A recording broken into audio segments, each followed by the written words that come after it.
Hello, everyone. Welcome. Hi. We're going to wait until 2:01, and then we are going to start. Awesome. Thanks, everybody.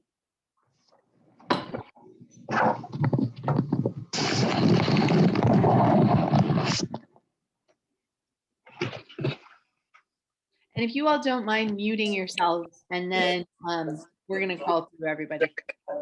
I realized she was going to be alone. Thank you. That was going to be rising, and she needed conversation. And suddenly she received. Oh. Hey.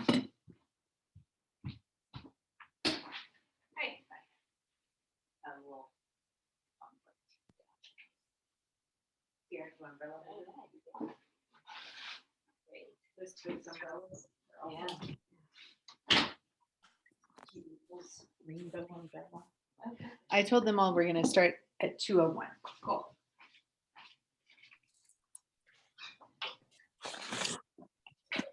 Okay, 1:59. Not here a moment too soon. Perfect time. Yeah.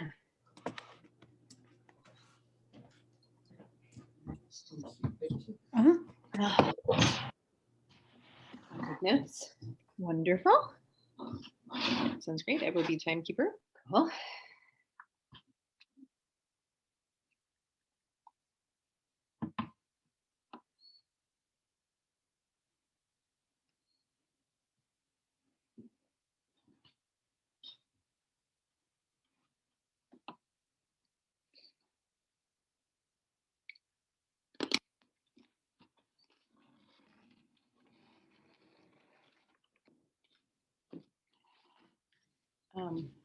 For those of you who haven't heard, we're going to start at 2:01.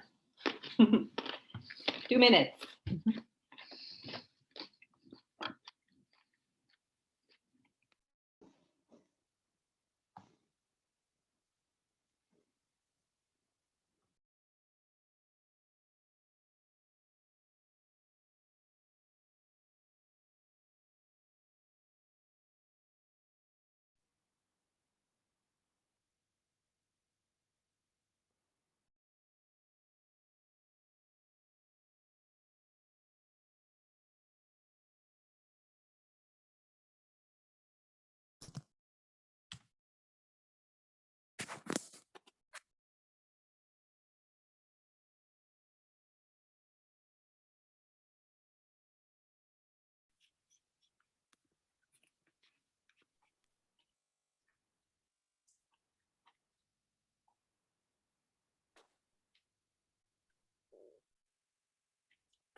Give them the thing while we...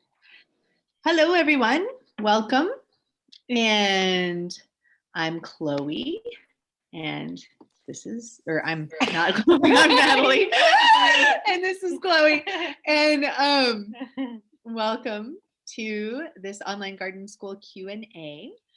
This one's open for folks who are in the garden school and for folks who are just, I think, registered for the holistic. It's open to everybody. To everybody. This is a public one. Public one. So our only one. Our only public one. This is very, so very lucky for all everybody. are welcome. Cool. And some may have found through social or through a newsletter. So some folks maybe just this is their first contact with us. So well, welcome. Awesome. Well, welcome everyone. And so the way that we do these online Q&As, we've been doing them for about a year now, and it's been really, really sweet. We really enjoy hearing about all of your gardening adventures and helping you through little foibles that come up. And usually what we do is we just call on people as they appear on our screen. And I'm going to give you a little rundown at first of how you all appear on our screen so you can kind of have some expectations of when we will call your name.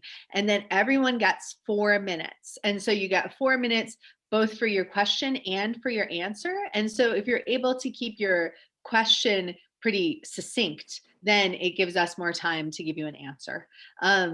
Also, if you are just hanging out to listen, and that's a really valid thing to do during these Q&As because there's a wealth of information and fun to be had through them, that's totally great. And if that's the case, if you can just let us know, I don't have a question, then we can move on and there's just more time for more questions. And if you want us to come back to you, if you don't have a question when we call on you, but you might have one later, then you can just say pass for now, and then we can come to you at the end. So that's how we run them. And I'm so happy that you all are here with us.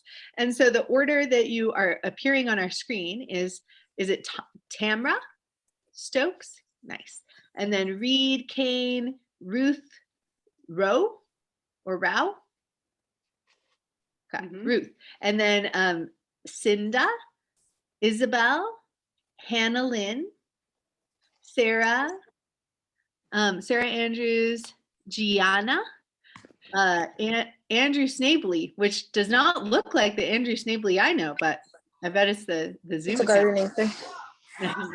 And then Sam Robinson, I guess it's just a different, we know an Andrew Snavely in Asheville, who's I guess a different Andrew Snavely. That's amazing. And then there's Sam Robinson, Emily Young, Deborah Walsh, Karen, Mandy, Lisa Thornton, Nancy Fitzgibbon, Catherine, and Jess Lope. So that's the order that you are appearing on our screen. And we will go watch this in bed, okay? We will I'm just meeting everybody who's unmuted. And we will call on you. And when we call on you, if you can unmute yourself, More people. that would be great. Oh, there's more people. There's a whole nother page. Oh, there's another page of people. We'll Okay. just go. Yeah, we're going to go. And so everyone, we're going to go with 3.5 minutes actually. And so we're going to start with Tamra. And Tamra, what is your question? Hey, greetings. A thunderstorm is rolling in, so if I get disconnected, I'll pop back in. Anyway, composting and using the worms. What's your take on that? I started a project last year. They are sort of kind of still in the closet waiting for the temperatures to stop freezing, but sorting out their gems from my worms. It's going to be my first time doing it. Don't really know what I'm doing. But I'd like to use it for the soil for my plants, for my vegetables. Nice. Good question. Yeah. Do you have like a worm farm, like a setup that you bought or do you just have like a tub that you made? I made a tub and they're surrounded with some hay right now, Yeah, for bedding. Yeah. So the red wiggler compost worms, they bed down and then they'll go up to eat because they're used to, they eat organic matter. And so they go up to the surface. So a great way to harvest their, once you have some castings that you want to harvest, a simple system that I've seen and used and works well is to have at least 2 tubs. And so fill up the one, layer on the food scraps, obviously when it's warm enough. So don't put them outside until it's warm enough. Or if it's warm enough and then it gets cold at night, if it's small enough, you can just bring them in at night so they don't freeze, but you don't want them to freeze, of course, which sounds like, already. And so depending on the size of your tub, it can be really a nice system to have a second tub that like nests on top that has a mesh bottom or holes drilled in the bottom. And that way, once you've filled up the bottom tub with the food scraps or whatever, and layering those with some sort of bedding material, dry material. I like to use moistened cocoa coir because you can just buy a brick of it at the like home and garden store, and it's fairly sustainable, more sustainable than peat moss, and fairly affordable and just easy. Also shredded newspaper, some people use that like to layer on top of the food scraps so they don't dry out. And so layer, and they'll move their way up eating and leaving their beautiful castings. And if you have the 2-tier system, once the second tub is like a quarter or halfway full, you'll have hardly any worms in the first tub. And so then what you can do is just pick the second tub up, and you want to put it, because it has a mesh bottom, put it down on some sort of like tray because it'll drip out. And then the first tub that was on the bottom, you can just scoop it out and there's your worm castings. And then you can just switch Yeah. when so, it's time. So like leapfrog, Yeah. kind of. Yeah.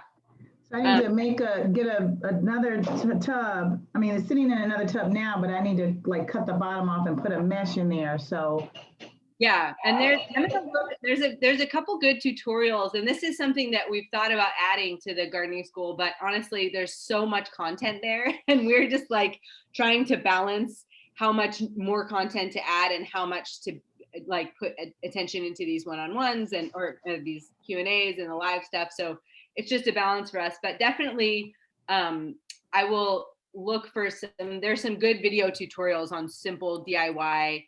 Like what size holes to drill in the bottom. You don't need to do necessarily a whole mesh because they're pretty little. So you can just drill holes in the bottom of a tub and that can work too.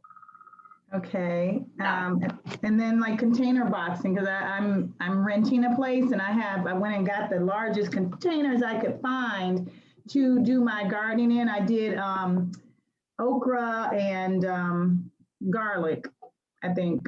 That was pretty much it. That was all that came that I harvested. So I want to use the seed from my worms, but then I'm trying to think of what was the biggest depth. I'm wondering if I didn't get a good harvest because of being in my tubs. Yeah, it's possible. You definitely want, we're over time for your time. So I think we're going to have to come back to you, but something I would say is you're probably going to want to mix your worm castings with other stuff like just topsoil and maybe some other kinds of compost, because the worm castings, I mean, even if you have like 10% worm castings, that's doing so much for your soil. Yeah. And then you're going to want to have at least, she's looking up the tutorial. You're going to want to have at least a foot of depth of soil to grow anything in. Okay, cool. So now Reed. Thank you. Yeah, our pleasure. Thank you, Tamara. Hi, thank you for doing this. It's wonderful. Totally. I'm just here to observe and absorb. Awesome. Great. Thank you so much. Appreciate you. Okay, now Ruth. I'm also here to observe and learn. I'll probably have more questions after it's done. Okay, that sounds wonderful. I really appreciate it. And yeah, this is our only open Q&A to the public each year. So we usually spend 5 minutes with everyone when we are going on our regular schedule with the garden school. But right now we're kind of doing rapid fire. So I really appreciate you two for letting us know that we'll come back to you or that you're just listening. And now Cinda. Hello there. So this is enjoyable being able to participate in this. I'll have to find out more about the classes that you offer. But anyway, I lived most of my life in Florida. I am now up in New Hampshire to be near family and my beautiful grandbabies. So it's kind of foreign to me, the gardening, but I just bought a place here 6 months ago. So I'm chomping at the bit to get going. So my question is, I just bought some plants. A friend of mine sent me some bluebells.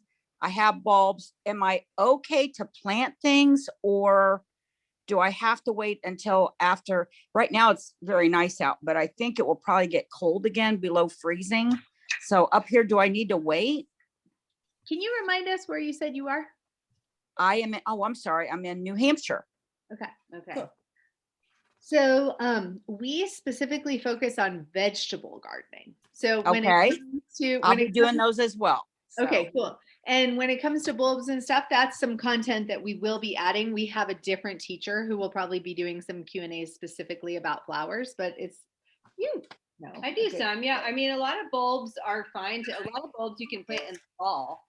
And then Yes. as long as they are appropriate for your climate, like they Right. can handle the freeze, and then they'll come up, they'll know when they can come up in the spring. So here we have a lot of bulbs coming up right now, and then more coming. What about the gardening then? What about vegetables and such? Should I be doing seeds inside right now and then put them out later? Okay. Yeah. It's the perfect thing to be doing. Yeah. And if you register for the online gardening school, which is open right now, we have a really great section called How to Plant a Seed and Get It. Stop? And And so that is a really good resource for how to start seeds indoors and also how to start them outdoors. So Right. I would highly recommend that. It's a really great resource. And yeah, so that site? now, the site is wildabundance.net. And then if Okay. you go to classes on the top bar, or you go to online classes and then you go down and it says online gardening school, and it is really awesome. There's a sliding scale, there's payment plans. We've worked a lot on it and poured our hearts and souls into it. So we definitely highly recommend it. So, Awesome. and there's also a partial scholarship opportunity for anyone who wants it, because we just really want this content to go out to the world. And I just put the link in the chat box along with coupon code that is good till the end of this month for folks who have joined us for any of our offerings, which is GROW21, and that will give you 10% off any of the pay in full options. So not payment plans, but pay in full options, just so everybody knows that. Thank you both. And, yeah. And a couple things that you could go ahead and put into the soil up in New Hampshire right now is daikon or other radishes. You could try. It's always a gamble this time of year up there. Here, if you plant a lot of things, you'd be fine because we're further south. But going ahead and planting daikon radish. If you have any row cover, planting peas is probably really good right now. And so again, there's a little bit of a gamble, but those plants, if they get a freeze, it will be okay. Okay. And we are out of time, so we're going to move on to the next person and hope that was helpful. And It I just did a quick search for planting guides for New Hampshire, and there's a guide that you can find from the University of New Hampshire Extension Office that gives you specific to New Hampshire timing. I'm going to write that into the chat box, the link for that. Awesome. Yeah. Cool. Okay. Thank you, Cinda. And then Isabel. Well, thank you for doing this. This is lovely. Yeah. And Awesome. I'm looking forward to meet you all in person, since I'm doing that workshop in May with the herbs. Oh, yay. Yes, I am actually in the city of Charlotte, North Carolina right now. I do not have my land, but what I'm doing is I've done some experimentation, and now I have my pots out with vegetables and herbs. And then my question to you is, so last year I have this little piece where I was growing, and of course the deer and everything else, rabbits and everybody came. Unfortunately, this is what we're dealing with here. And even though I had fenced it in, but long story short, my cucumbers were the only ones that made it. So my question to you is, apparently through these different animals, my question is there another veggie that they want to stay away from, kind of? It's a good question. And, this is not necessarily something everyone has access to, but something that I have found while Chloe is doing her thinking on this is I actually tan deer hides. That's something that I've just done for many years. I saw class on it. And putting deer hair around the garden is like the best deer repellent. It's amazing. And so deer hair? Deer hair. Yes. So it's a hard time of year to get a hold of deer hair, but like if you wanted to drive up to Asheville in the fall, I could hook you up with some deer hair. And it is amazing at keeping away the deer. It does not work for rabbits, however. And rabbits can really decimate. Man, I have had some horrible, horrible rabbits. Do you have a dog? I do not have a dog. I don't like having a dog personally, but they are really good at chasing away the large pests like deer and rabbits. So I don't know if that appeals to you, but it definitely could make a big difference in your garden productivity. The Mediterranean herbs, if you like them, are a good choice. So like rosemary and I have all that. I'm Those big are into the herbs. Yeah. Have you tried okra? Unfortunately, I just don't right now. I don't have the size of the land to do it. To grow. Yeah. Those would be my thoughts on vegetables. And digging the fence into the ground and having it be probably 7-8 feet high. That's kind of what you have to do For deer, yeah. for deer. Yeah. Yeah. Which is- There's a product you can buy called Plant Skid, and that's something that we use. We actually spray on our trees in our orchard, and it keeps the deer from munching them.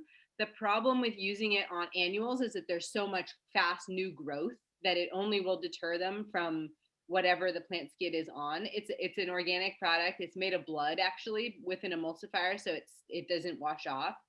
And I wonder if you might be able, especially with the rabbits, because they can only nibble stuff that's low down to the ground. Once things get big, they might take a few bites, but they're not going to totally destroy it.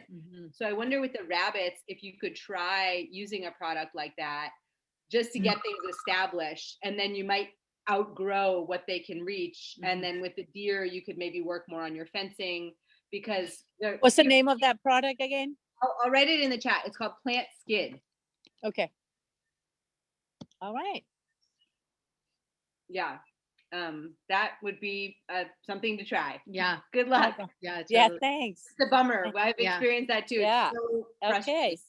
frustrating. Thank you. See you in May.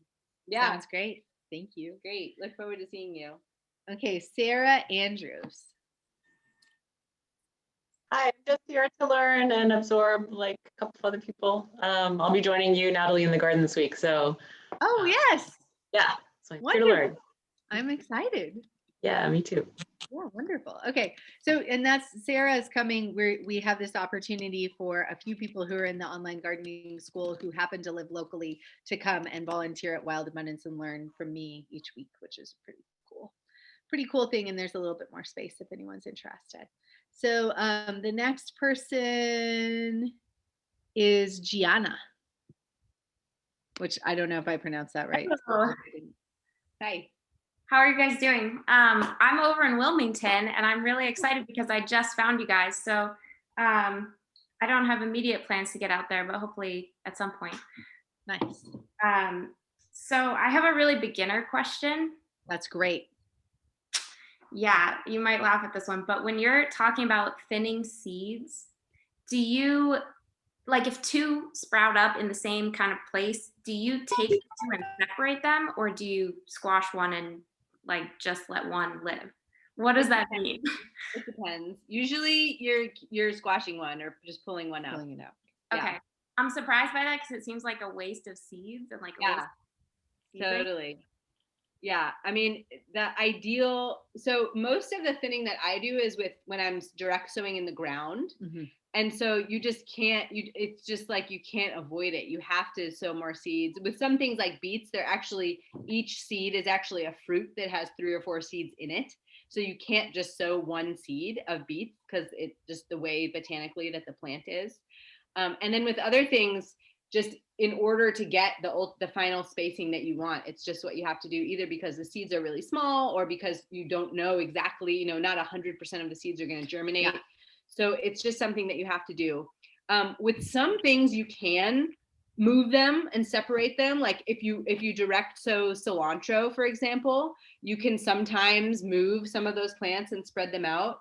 But with root crops, especially like carrots and beets, once you disrupt the roots, they tend to have a hard time coming back. And so it's a sad thing, but it's just kind of the way of it. And if you think about the number of seeds that a plant produces, they're banking on that, on thinning, whether it's humans thinning or, other animals eating the plants. It's like built into the cycle of the plants. But okay, when I'm sowing in pots, I try not to oversow, because then it is wasteful of seeds in that way. Yeah, and when you're sowing in pots, you can transplant those plants exactly where where you want them. And so that's one advantage of starting things in pots and transplanting them. But when you're sowing in the field, there's so many things that can eat that seed or that can stop it from growing. And so it's absolutely necessary to sow more plants than you are going to want to actually use.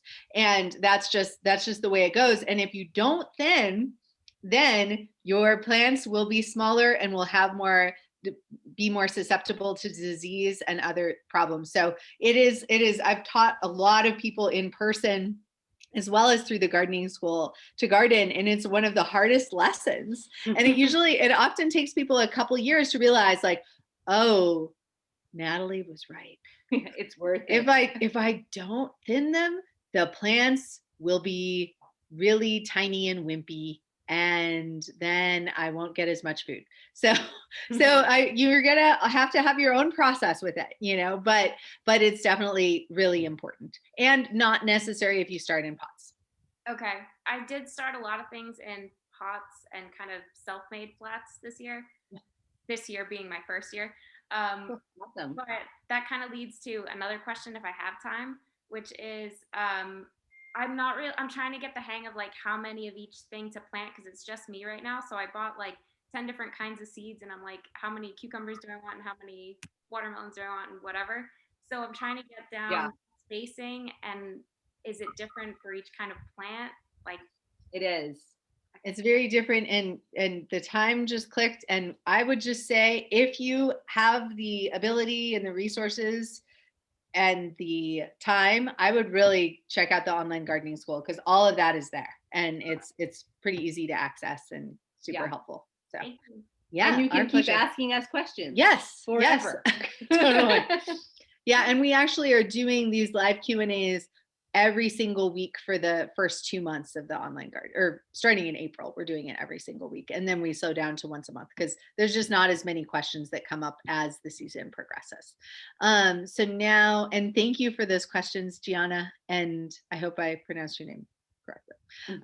Now, Andrew Snavely. Hi, yes.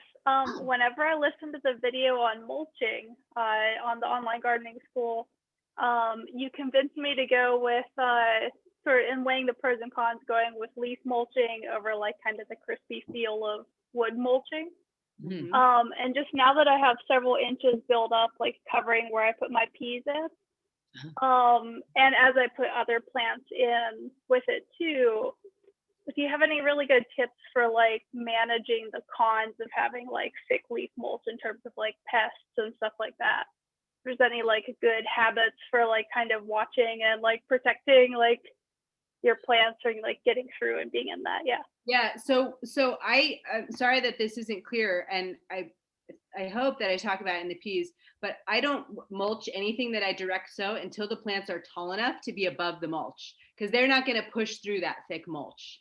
So you wait until they're big enough and then mulch around them, rather than mulching on top of them can actually inhibit them from germinating because the soil is colder under there or there's not enough light. So yeah. Except for garlic. Garlic, you can totally pile on the mulch before it comes up, but that's really the only thing.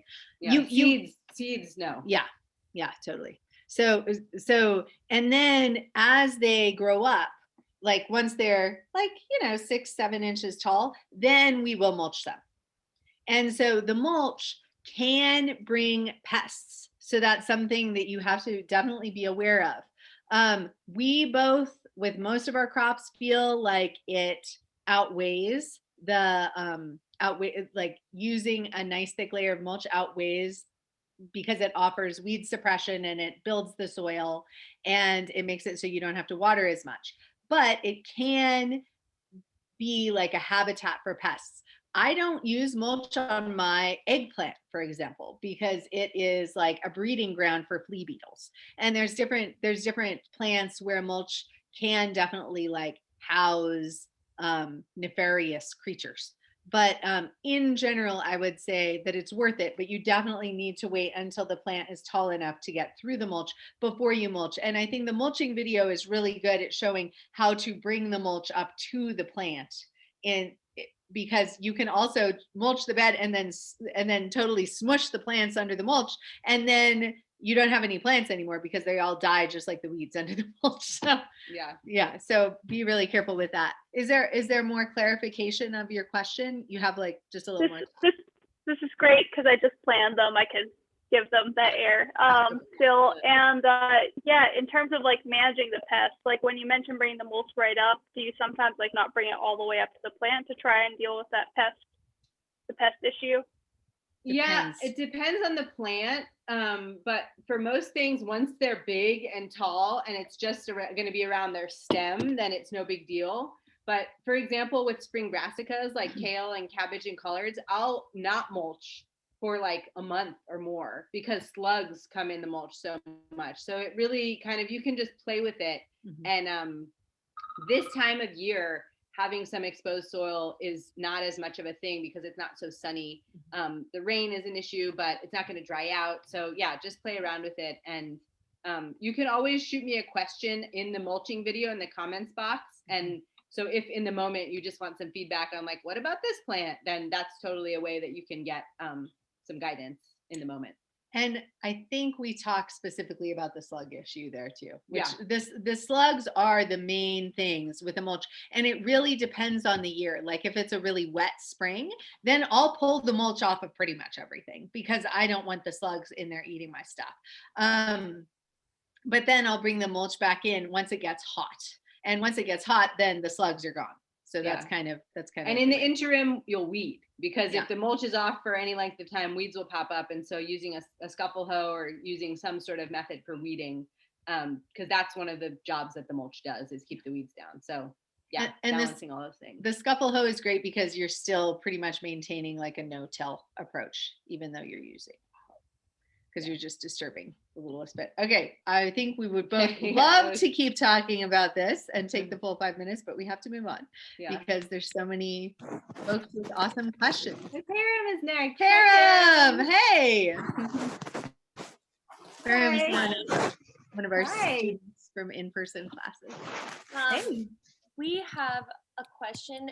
When we were planting the orchard last November, Keelan kind of dug up a bunch of the lawn so we could plant there and extend our garden. And we planted cover crop, some rye and vetch and clover. And we're kind of wondering, what do we do next and when? So rye, vetch, and clover. Do you know what kind of clover? I don't know. It hasn't flowered yet. I'm not sure. I think it was white vetch. Yeah. I don't know. I'm not sure.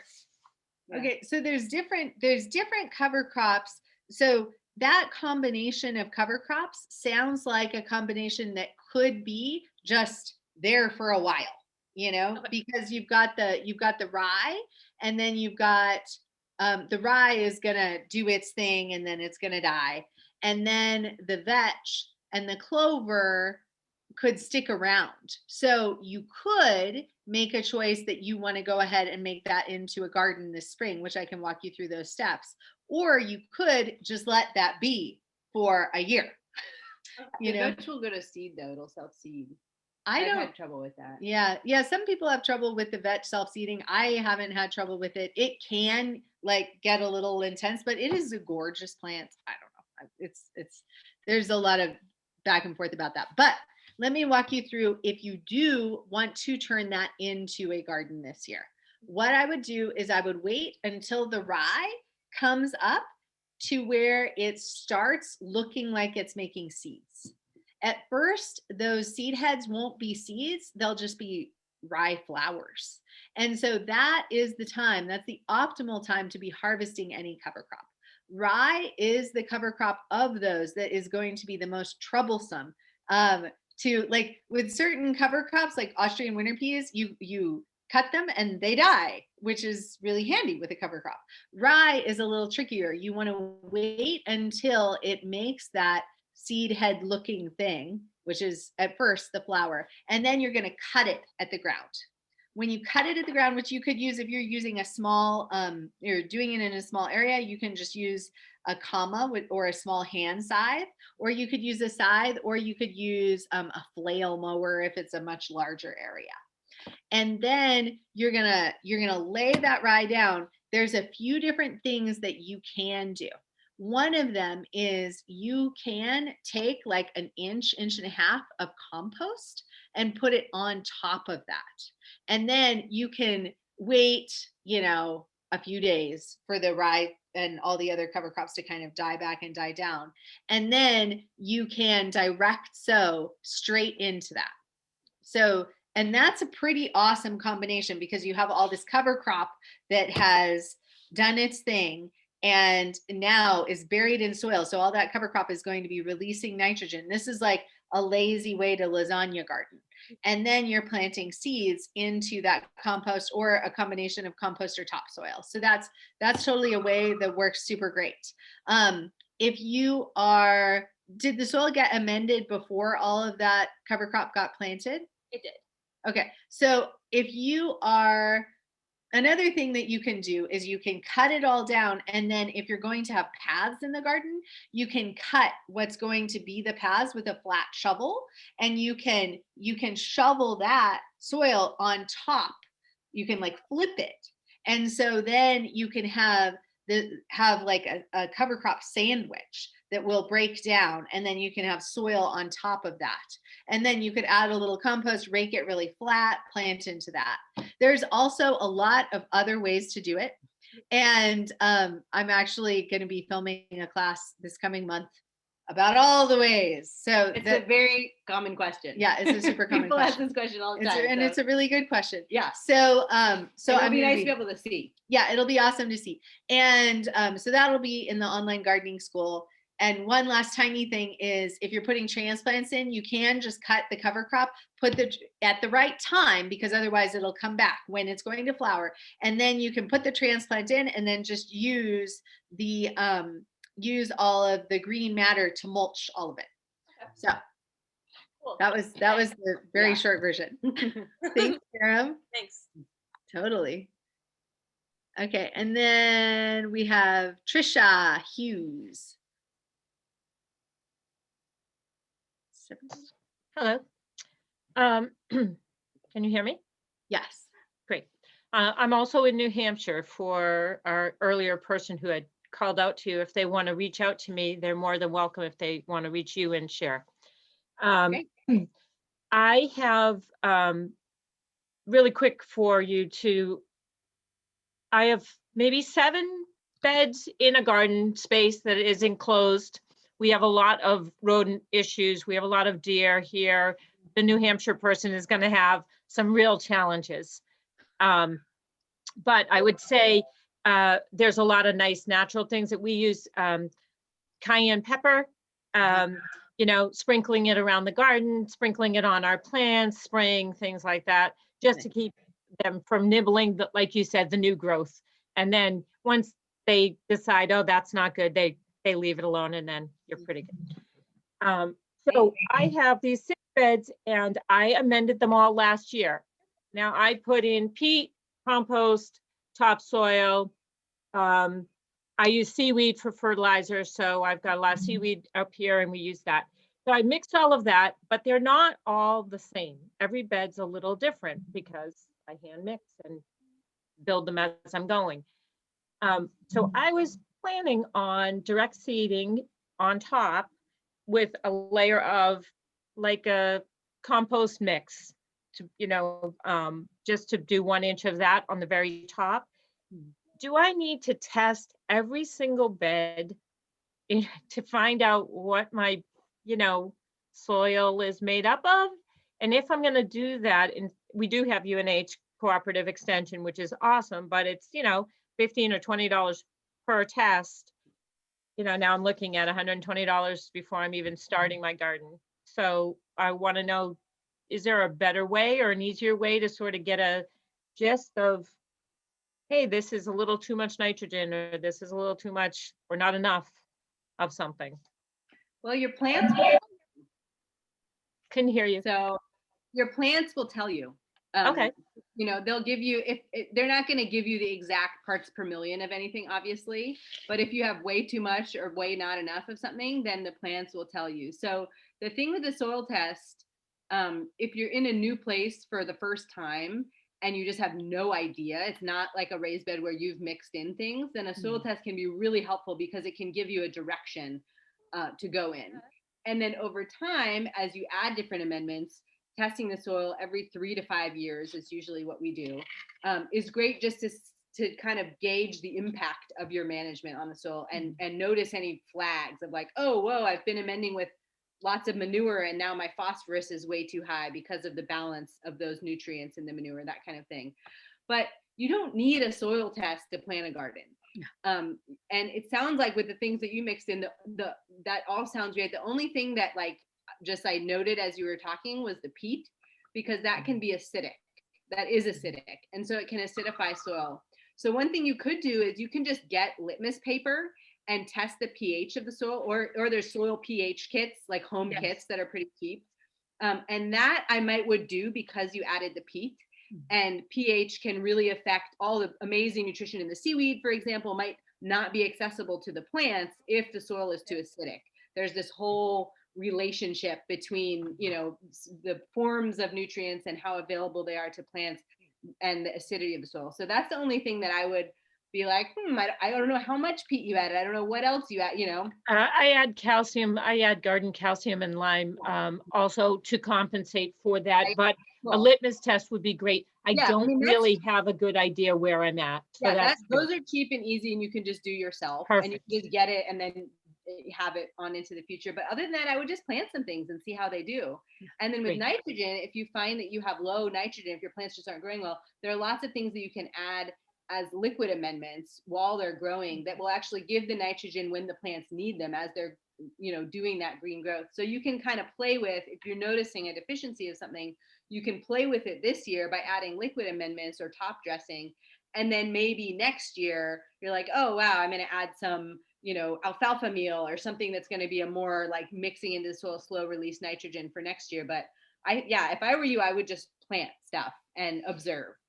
Yeah, I mean, I really think I prepped them well this year, and they all got a salt marsh hay covering to go to bed to, so I wouldn't have anything coming up, except for I plant garlic every year, so the garlic are all along the edges this year. I'm gonna, you know, companion plant, and in the hopes that everything comes together at one, you know, like, yay, look, it's moving the way it's supposed to.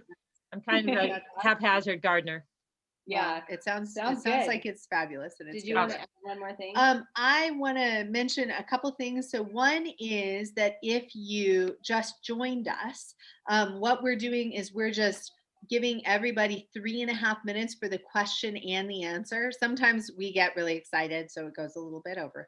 And we're just working through the list as you have kind of popped up on our screen, which I think it began with the first person who was here, and that's how it kind of first come, first serve. And that we will get to you. And also that if you don't have a question, but you're just here to observe and listen, that's great too. And just let us know. And usually with the online gardening school, we give everyone 5 minutes, but this is an open to the public, our only open to the public Q&A. So you're lucky you made this one each year. And so we just have to go through it a little quicker. And I just want to say, just for everyone's benefit, something that I've noticed from my garden is having some confusion of like, oh, what does this bed have in it versus this bed, like you're saying, because I did different things to different beds. And after realizing that, oh, that's going to make it so I would have to do a lot of soil tests if I want to do that, I have tried to keep better track, and I've tried to do similar things to blocks of beds, you know, rather than to each individual bed. And also, it might be worth it for you to just get a soil test on one of your beds each year, you know, to just kind of see how you're doing. And we really recommend Logan Labs, which is $20 a sample, and they tell you a lot about the micronutrients as well as the macronutrients, which most of the extension services just show you macronutrients. So yeah, and there's a great blog post on the Wild Abundance blog that has a link to Logan Labs, and then the Soil Analyst Cooperative, which is a website run by one of the authors of an incredible book called The Intelligent Gardener.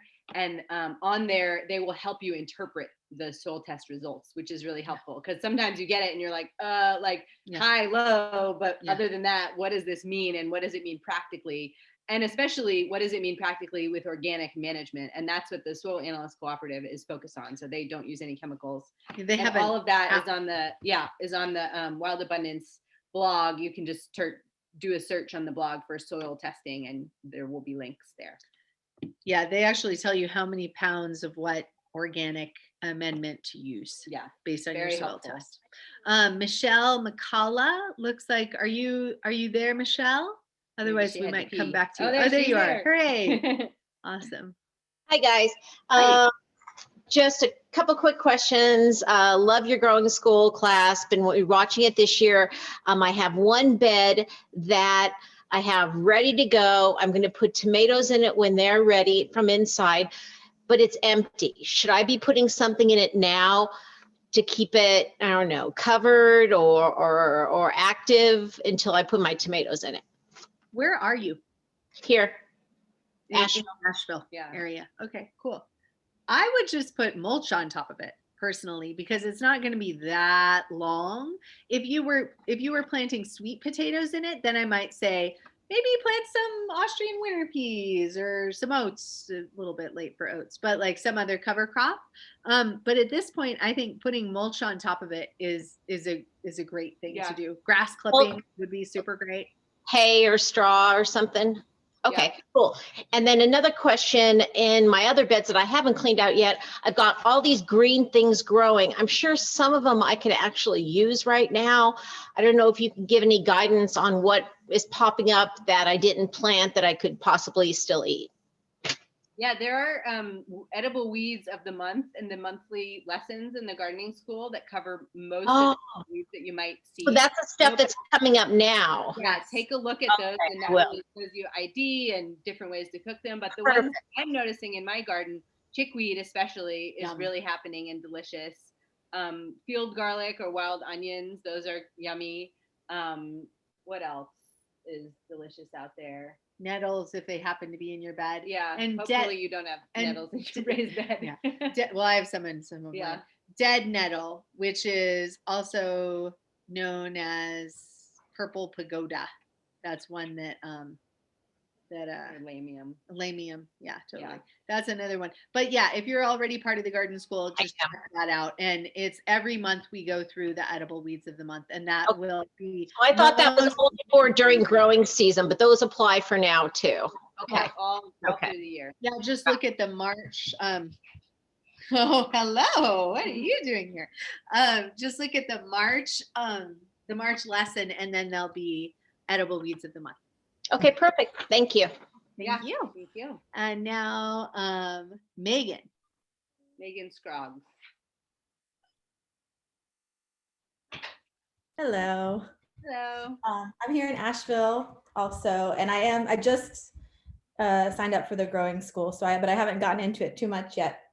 In the fall, we pulled out a bunch of, I think they're wineberry things. We're planning to do a border of trees, but then in front of that is where now I'm like, oh, okay, I get my most sun there, and I want to put in my garden bed.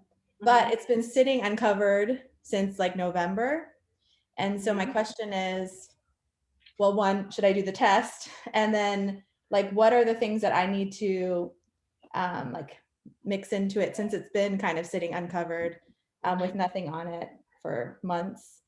And then on top of that is like, the other side question is, and I'm kind of new to all this, totally new, those things like plant tone and like those fertilizers that you buy in the bag, they say organic, but are those things that you recommend, or are they more chemical? They're not chemical. I'll start there. That's an easy one, and then we'll go backwards. Plant tone is fine. It's a mixture. It's mostly alfalfa meal.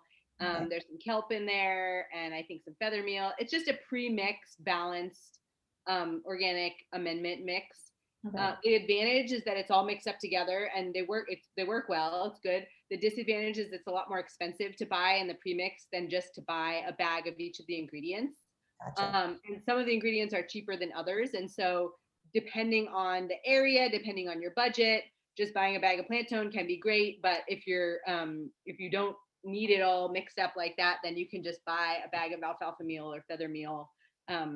If you just have one bed, then you're probably better off just buying the plant tone that's all, or if you have 4 beds, you're probably better off just buying the premix. But if you have a much bigger garden and you can buy at least like 25 pounds of the different things and mix them together and use them in a few years, then that makes more sense. But if those are mostly a nitrogen source. And so like different soils need different things. And so that universal plant tone isn't like specific for your garden, but it's going to give your plants most of what they need. If you get really into it, then you can get a soil test and decide different ratios of different things. But your first year, you probably don't need that. Yeah, and they have actually, I mean, there's kelp in there. It's not only nitrogen. It tries to be pretty balanced. So yeah, that's a great thing to get started with. Yeah. And then in terms of other things first of all, I think you're fine if it's uncovered. Like if you don't have a ton of weeds growing, to just get it ready for a garden bed. You're probably going to want to dig out the beds because it's probably, if it's been exposed bare soil all winter, it's probably pretty compacted. So probably not today because it's probably pretty wet. And this is a tricky thing with gardening in Western North Carolina in the spring and prepping beds in the spring is it's just so wet and things don't dry out. So that's why we tend to encourage people to put beds to bed in the winter so that you aren't having to do a lot of digging in the spring. So on into the future, if you continue to garden here, that'll be a good rhythm to get into. But yeah, wait for a relatively dry period. If you can get your hands on some compost, some composted manure, some worm castings, which you can buy in bags, anything like that to mix in, and then the plant tone or any kind of amendment like that, and mix them into the bed. And you can see there's a lesson called How to Start a Garden from Grass, and there's a demo of double digging and single digging. And those are good ways to get things mixed into the bed and get the bed aerated. And the single digging is kind of like just less work. It's the same kind of thing, but it's just like less work. If you have the time and the energy to do the double digging, it's really great and it deeply aerates the soil and loosens the soil. But depending on how compacted your soil is, you may or may not need to go that extra effort. But yeah, I think that'll give you some good guidance on kind of how to approach it. One really quick, thank you so much, but quick follow-up. Do you all have a place in town that you recommend buying these things? Yeah, I go to either Lotus Farm and Garden, which is in West Asheville, like Emma area, Fifth Season, which is down in South Asheville, or here in Weaverville, there's a place called Reams Creek Nursery, and they have a lot of those things too. Mm-hmm. Awesome. And if you live out of the area, generally, if you just look up garden supply on Google, you'll find a place that is great. Depending on the area that you're working with, you may be able to get like somebody to come and dump a load of compost or composted manure, probably composted manure. And for that, I would look on Craigslist. Okay, awesome. Because compost is, when you buy it in bags, depending on the area that you're working in, it's like you're going to need like 20 bags or something. And then it makes more sense just to pay somebody to bring you a load and dump it in a pile. If you're going to be prepping for the trees too, if you're going to be using that much, then that can be a lot more affordable and just, less of plastic bags and dealing with stuff. Awesome. Thank you so much. Yeah, you're totally. Welcome. Thank you. Michelle. Mikala. We already talked to Michelle. Did we? I'm pretty sure. Okay. And then Grace. They're all moving around as people like maybe get on and get off. Yeah. Grace. Hello.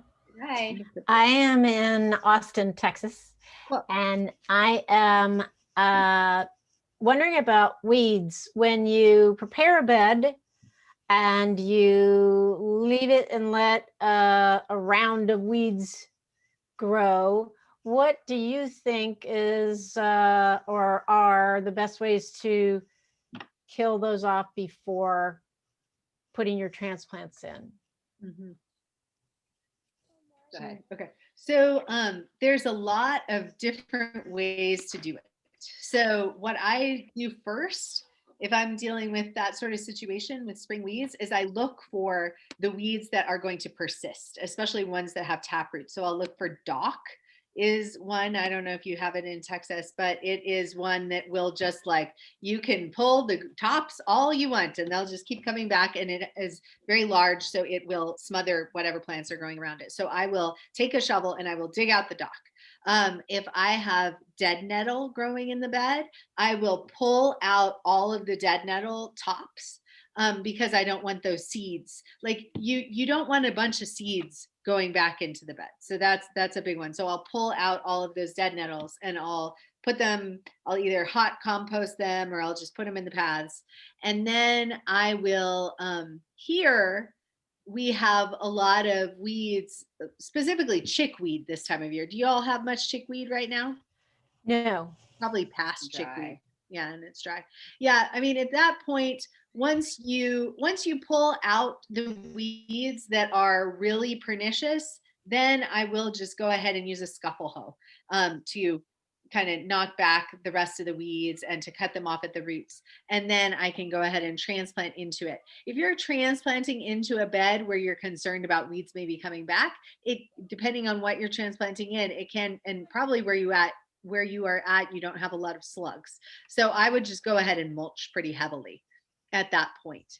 And so the thing with your weeds is weeds are really specific to where you live. And so you might have weeds that we don't have that I don't even know about. And so you're going to have to learn those weeds as you go. But this could be a good experiment for you to see which weeds are going to come back and which weeds are not going to come back, because it's helpful to not just lump all the weeds together, in my experience. It's helpful to be able to distinguish them. Now, if you have like a farm, instead of a bed that you're dealing with, then your strategy might be pretty different. But that's the strategy that I would use for a bed that I've let get weedy. Personally, and if you are in an area that has chickweed that grows, I really like to let the chickweed take over, because once I kill the chickweed, it tends to not come back, and it just seems to do a lot of good things for the soil. So, so yeah, that's what I would say. And it's always best, if you can in the fall, plant a fall cover crop or cover the bed with mulch. And then you walk into the garden in the springtime and you're like, oh, no problem. I'm just going to move this mulch aside and stick my transplants in, or I'm going to just cut this Austrian winter pea and then go ahead and put my transplants in. But I sometimes also have weedy beds in the spring, so I can relate. Did you want to add anything? Yeah, the one thing I would add is if you have a longer window of time between when you are starting to kind of transition the bed back into a garden bed and when you're going to transplant, then you can smother the weeds. Yeah. Not all of the weeds, not all kinds of weeds will be smothered. Like the dock that Natalie mentioned, you could pile up, a foot of mulch on top of it and it would grow right through it. But many weeds, if you cut them back and then mulch on top of them and then just let it chill out like that, and probably in your area I would irrigate on top of that, just so that the decomposition can kind of get activated so that it gets a little moist under there. Excuse me. Then after, depending on the temperature and the weeds and the thickness of the mulch, after about a month of just letting it chill out, then you could just transplant right into that and the weeds will be dead. So your timing is a factor too. The scuffle hoe could be really good if you're doing what Chloe's saying, because it'll reduce the chances of those weeds coming back. And grasses you have to pull out. They're not going to get smothered by that. Another option is you can use occultation.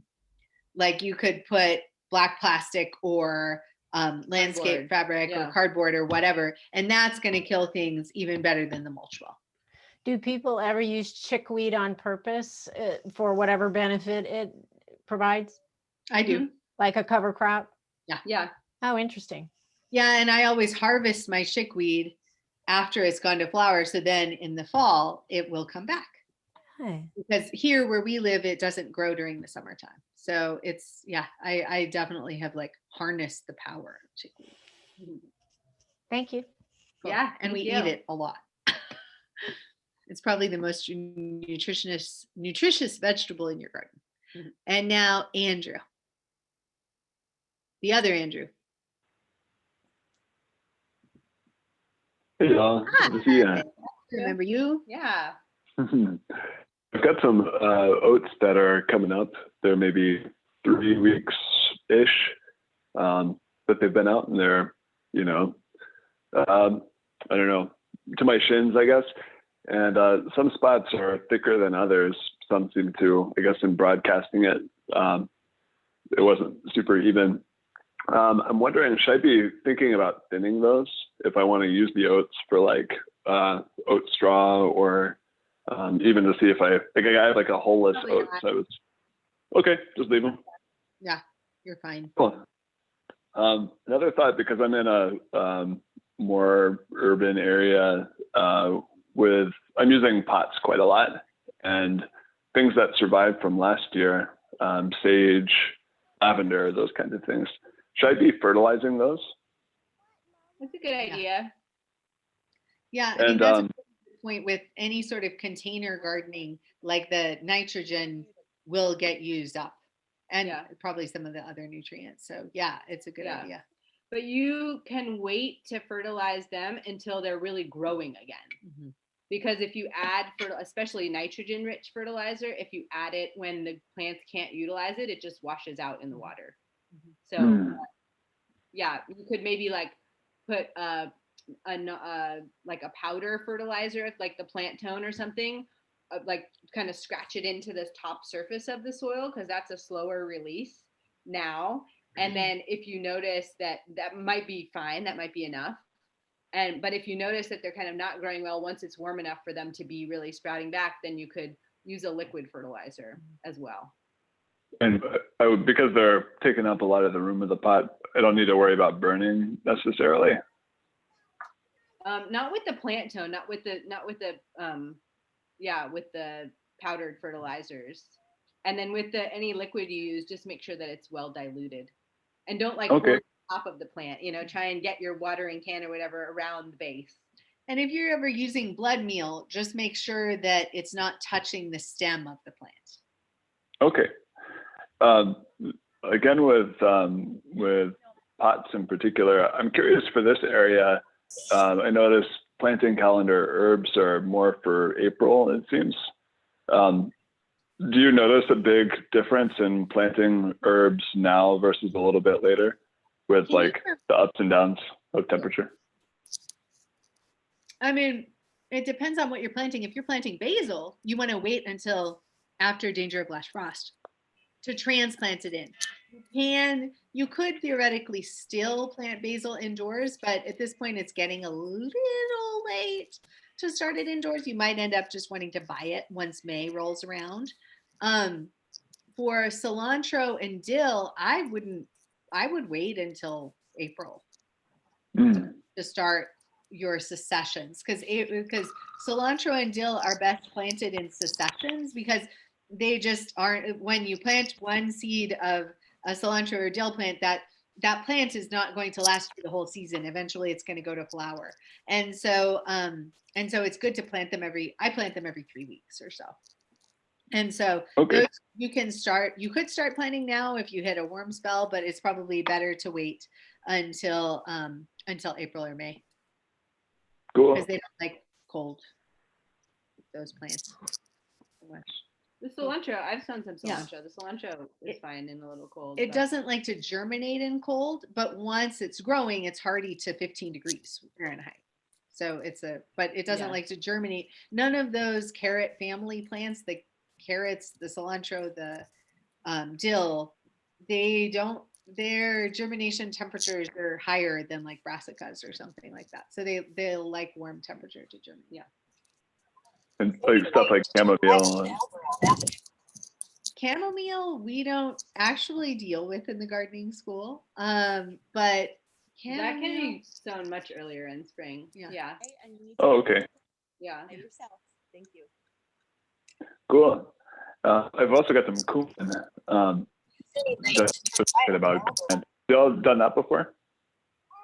Sorry, can you repeat that? I was muting somebody. I couldn't hear. Have you all grown cumin? Uh-huh. Would that be later? And failed. No, it would be early and start it inside. It's like 130 days or something. Yeah, we don't have the best climate for it. Yeah. I will try again when I have a hoop house with the cumin. Although cumin leaves are actually used traditionally in Indian cuisine. They're not something that you find here because people don't tend to grow cumin here. But I have wanted, you're not going to get the seed, and you're not going to get, if you do, you're not going to get very much of it. So it's not going to be economical. But just to get to know the plant and to play around with it and to play around with using the leaves in cooking, then go for it. But start it as soon as possible on a heat mat, hot, long season. Yeah. And this is the reason why there was the spice trade. Because there's a lot of herbs and spices that that don't grow well in temperate climates and do a lot better in hotter climates. So there's empires have been built on the fact that we cannot grow a lot of these things. So just so you know. Yeah. Okay, so now Cassie Stevens. Thanks, Andrew. Oh, I just have one question, and that is, you may have already covered it because I came in late. What do you plant with your vegetables to discourage rabbits from eating them? Yeah. There's not really anything you can plant to discourage rabbits from eating vegetables. Rabbits will eat vegetables. But trapping them, having a dog, or even some cat. I had a cat who used to catch rabbits. That was amazing. Yeah. So parents, yes, cats can be good, but you have to get the right cat. You have to luck out on the cat. So trapping them, cayenne pepper and spicy things, you can sprinkle that around your plants, especially just as they're getting going. So yes. Rabbits won't eat them once they're like big. They might nibble on them once they're big, but they're not going to take them out once they're big and established. So sprinkling cayenne pepper, there's a product called Plant Skid, and I wrote that name in the chat box, that you can spray just to get them through.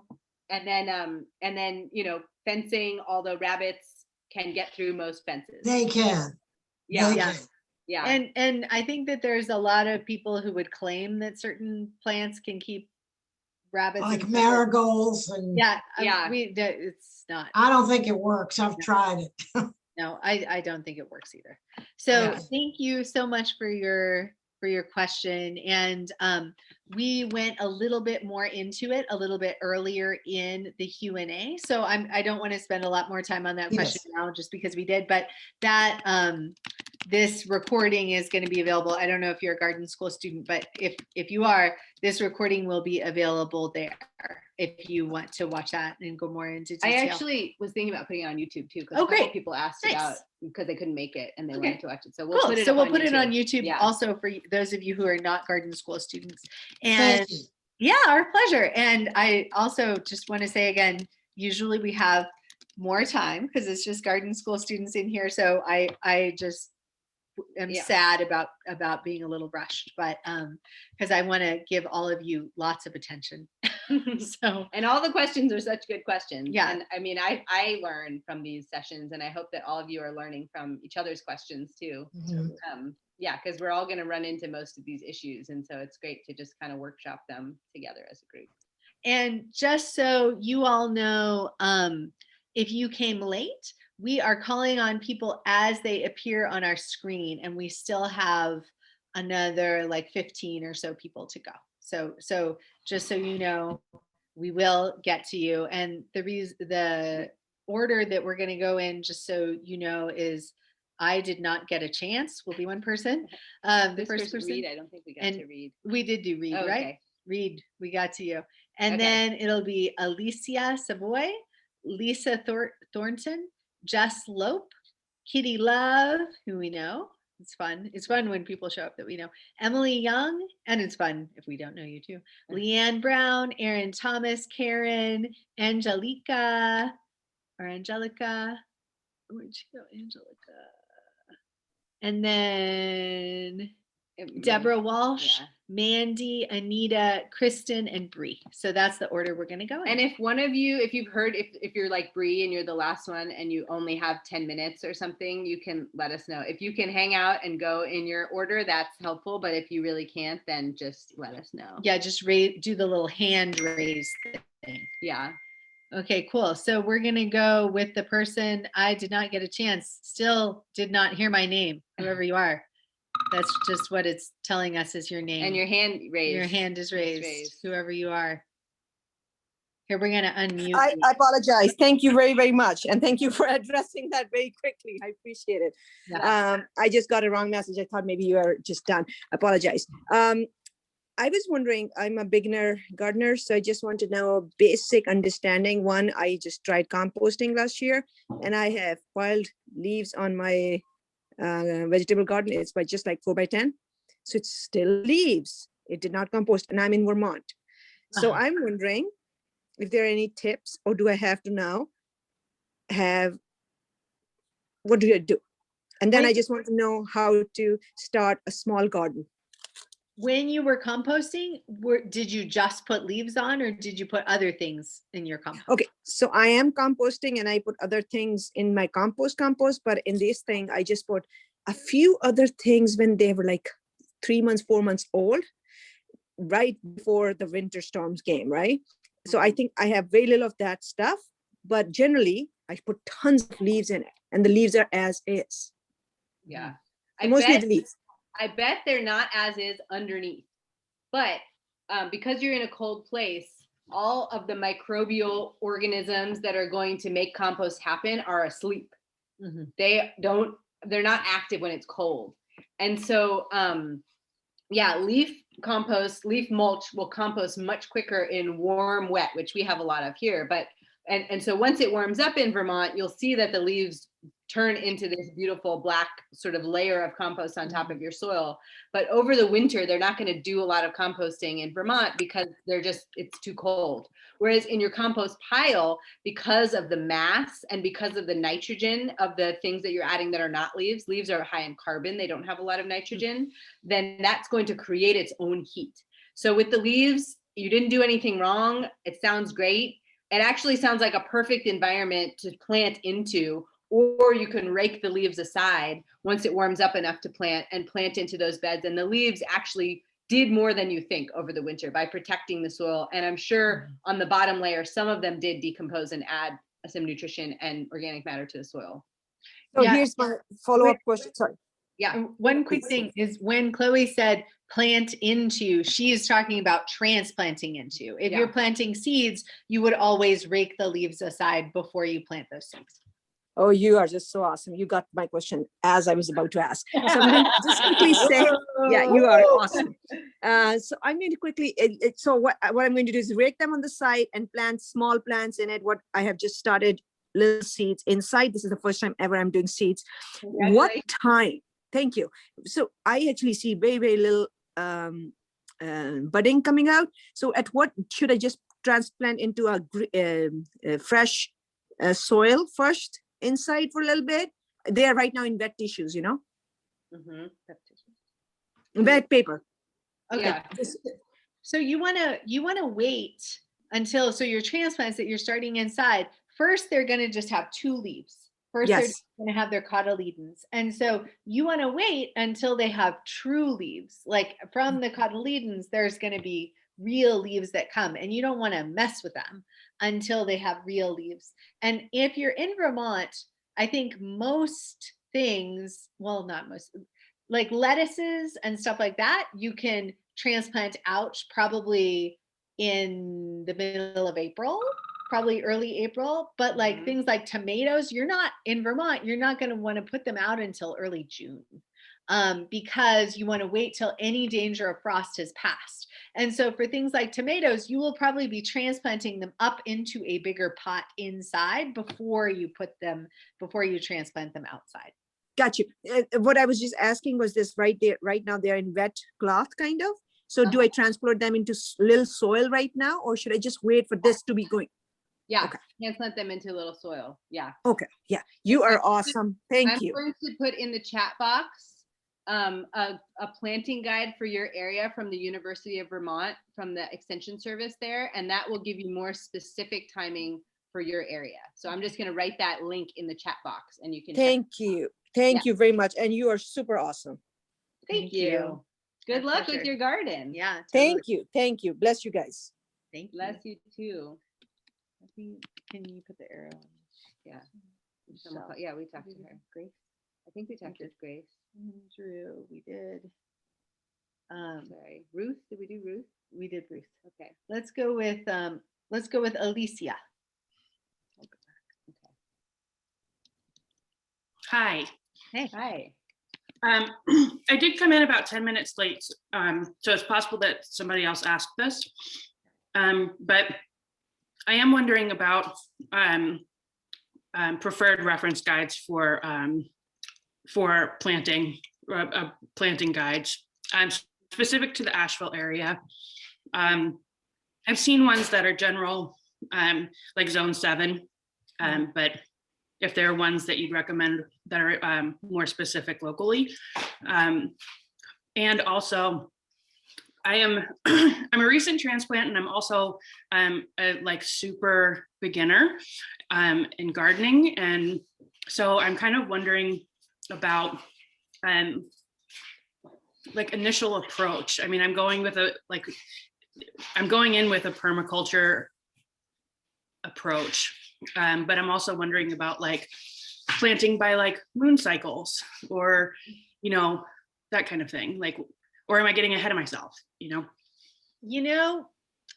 I would really think that you are kind of the perfect candidate for the online gardening school. Because if you can swing it right now, like we definitely accommodate a lot of different areas, but if you happen to live in Asheville, it's what we are doing month to month is exactly what you would be doing month to month. And we provide planting guides for different places, and we provide planting guides for the Asheville area. We have actually a bonus class on planting with the moon. And we have a class where we specifically talk about where to, like at the intro to the online garden school, we have a suggestion for if you are a total beginner, this is where you should start and work your way through the program. Which is really awesome. And then we talk about because it's a program that's appropriate for total beginners, it's also a program that is appropriate for much more advanced students. So that's one where you get the lifetime access.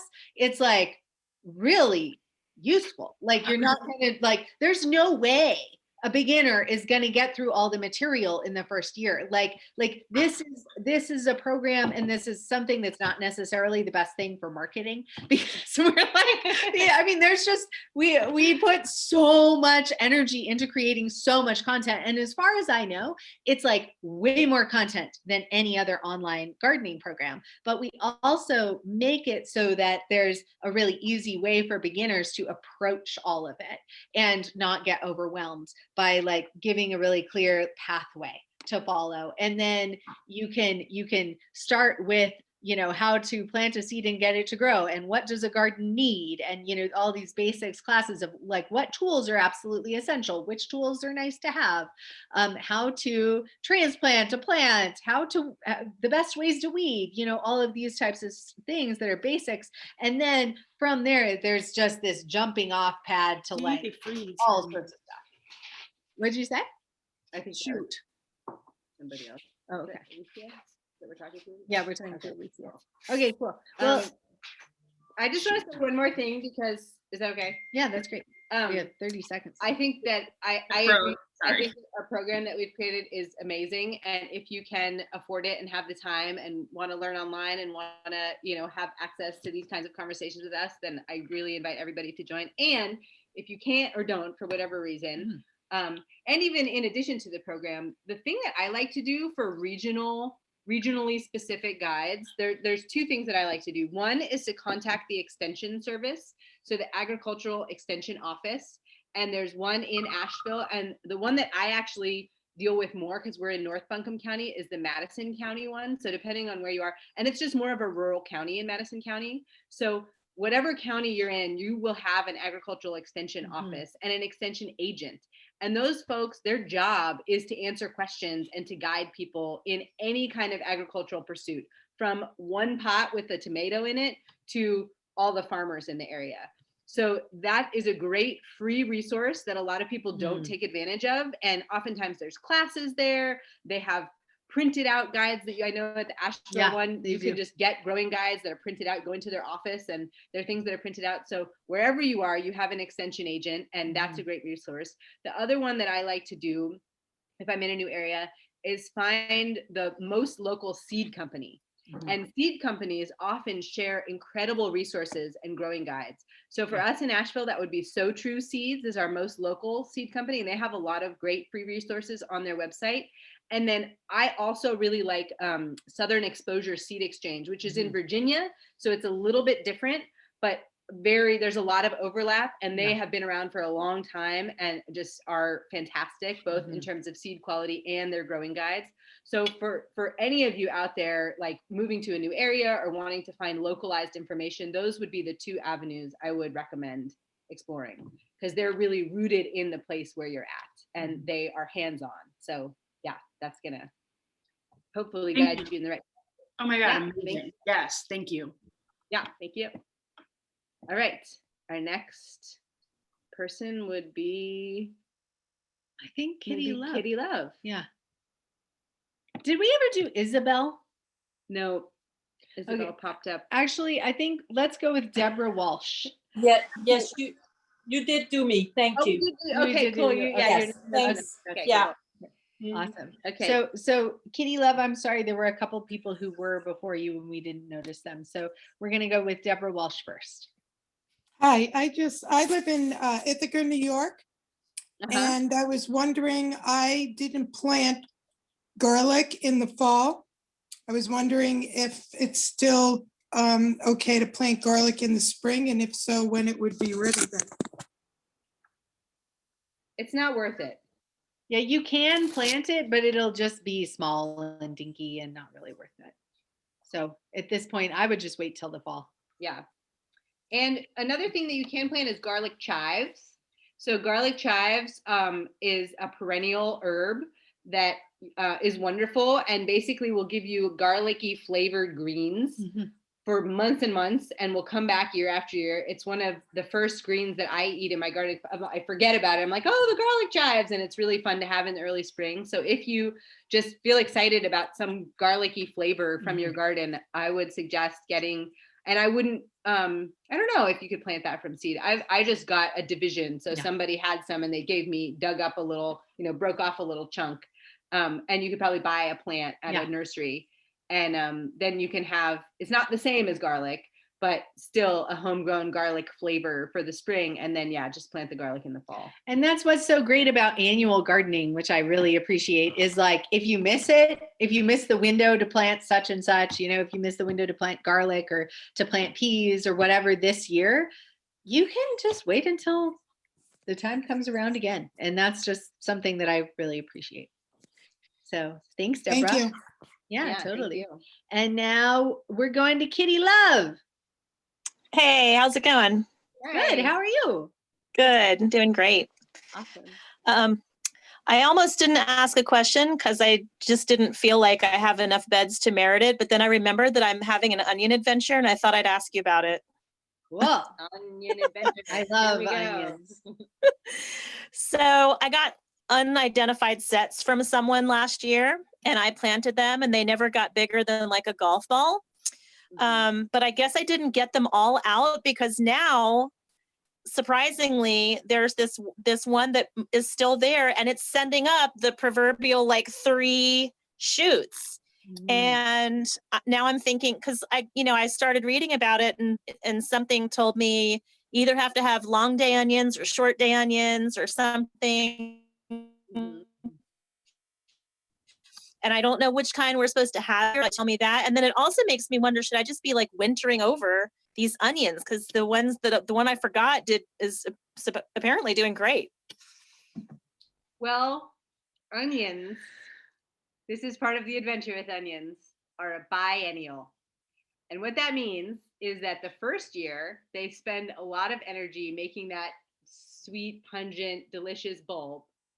And then the next year, they use all of the energy that's stored in the bulb to send up a flower stalk and make seeds.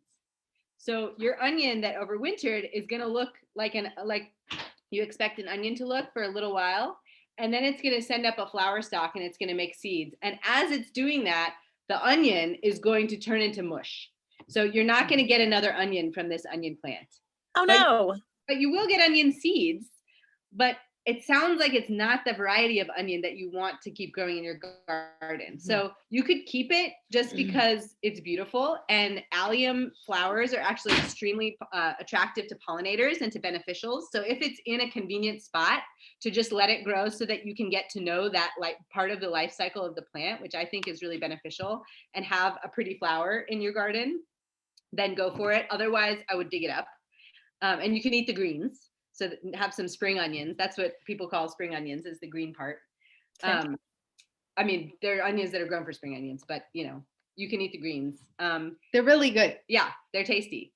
But then I would get some onions that are appropriate for this area. And both of us like to use onion plants, not onion sets. They tend to do better and get bigger and just be less finicky.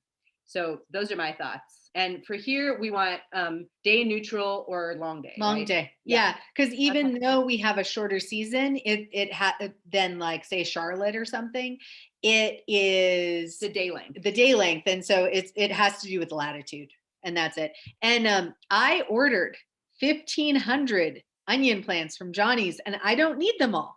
And so if you happen to be local, and if you happen to want to drive up to my place, which is 25 minutes north of Asheville, I will sell you them at a rate of $8 for 50 plants. Fabulous. So I Love would it. and any of you, I have a lot of onions that need homes. So it was just a really good deal to get a bunch of them. So yeah, got onions. And this is the time of year to plant them. Okay, great. Thank you. Yeah, and especially after tomorrow, because it'll be a waning moon. Outside of school or outside of a job, even as a hobby. You know, it doesn't have to be all consuming. Someone is not muted. Oh, hooray. Dawn Marie.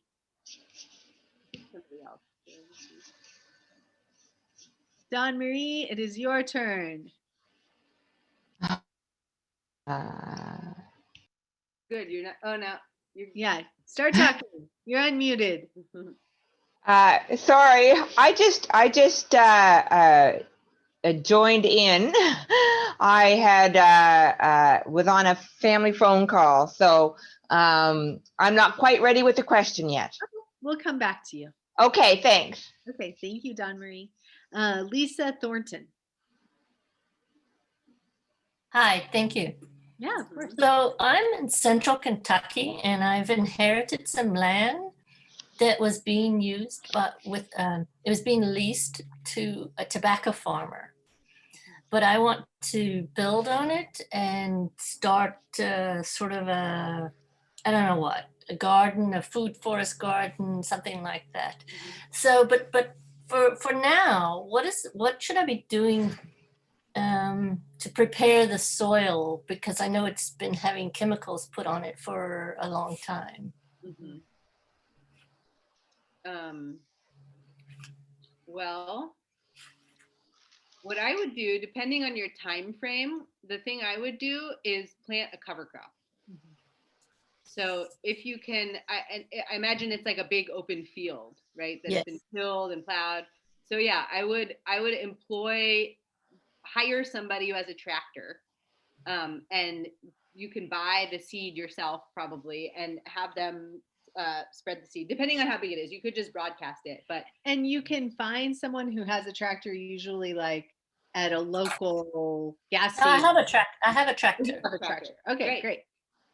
So yeah, so can you plow and disc and get it ready for planting? Great. Yeah. Cool. So I would buy some cover crop seed. Yeah. And some good sources. You may have a local source, but if you want to order like a 50-pound bag of a mixed cover crop, Seven Springs Farm in Virginia is a great source.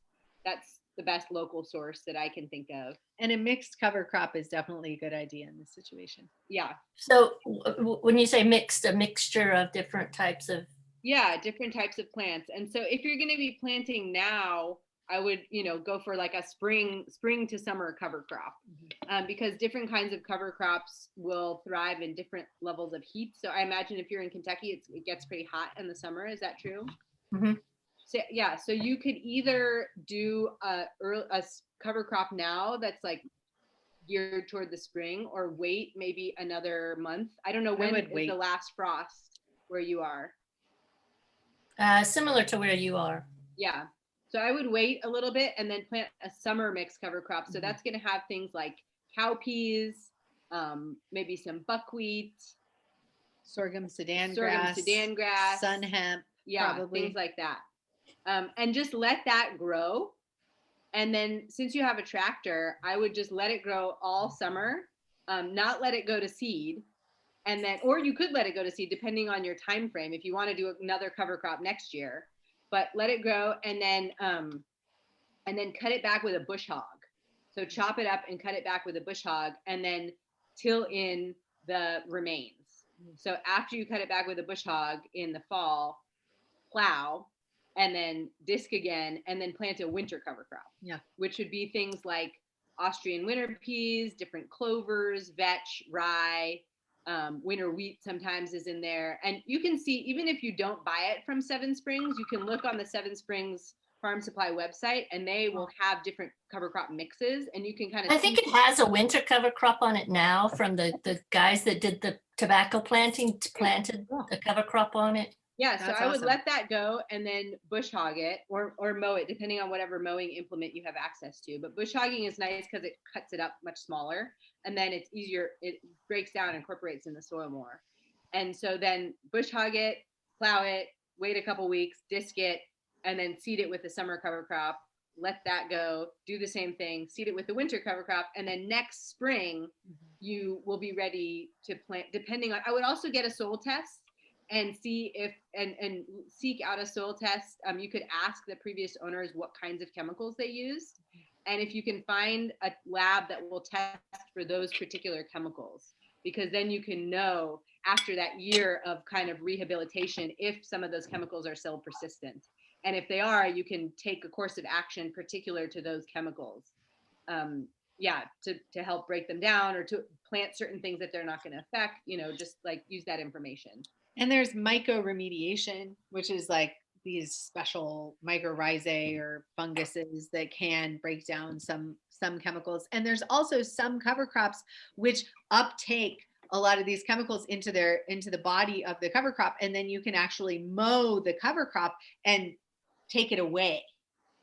And then, which is not what you usually want to do with a cover crop. Usually you want to incorporate it in the soil, but there's certain chemicals that can be uptaken by that cover crop. And then you can basically take that all away from the field where you're going to be growing. And so this is a really good question. And just so you all know, usually Chloe and I follow more of like a no-till system. But in this particular situation, when you're dealing with a large-ish field, you already have a tractor, this sort of thing, like this, I think is going to be the best course just to get started and get it rehabilitated into a organic situation. And if the people who were growing tobacco were growing cover crop in the winter, that's a good sign that the soil is not necessarily totally wrecked. So that's you're in luck, and good luck with your adventures with that. Yeah. Thank you so much. Yeah, totally. Okay, now is Jess. I'm just here to listen. Thank you so much. Yeah, our pleasure. Thanks for being here. Okay, and then there's Angelica.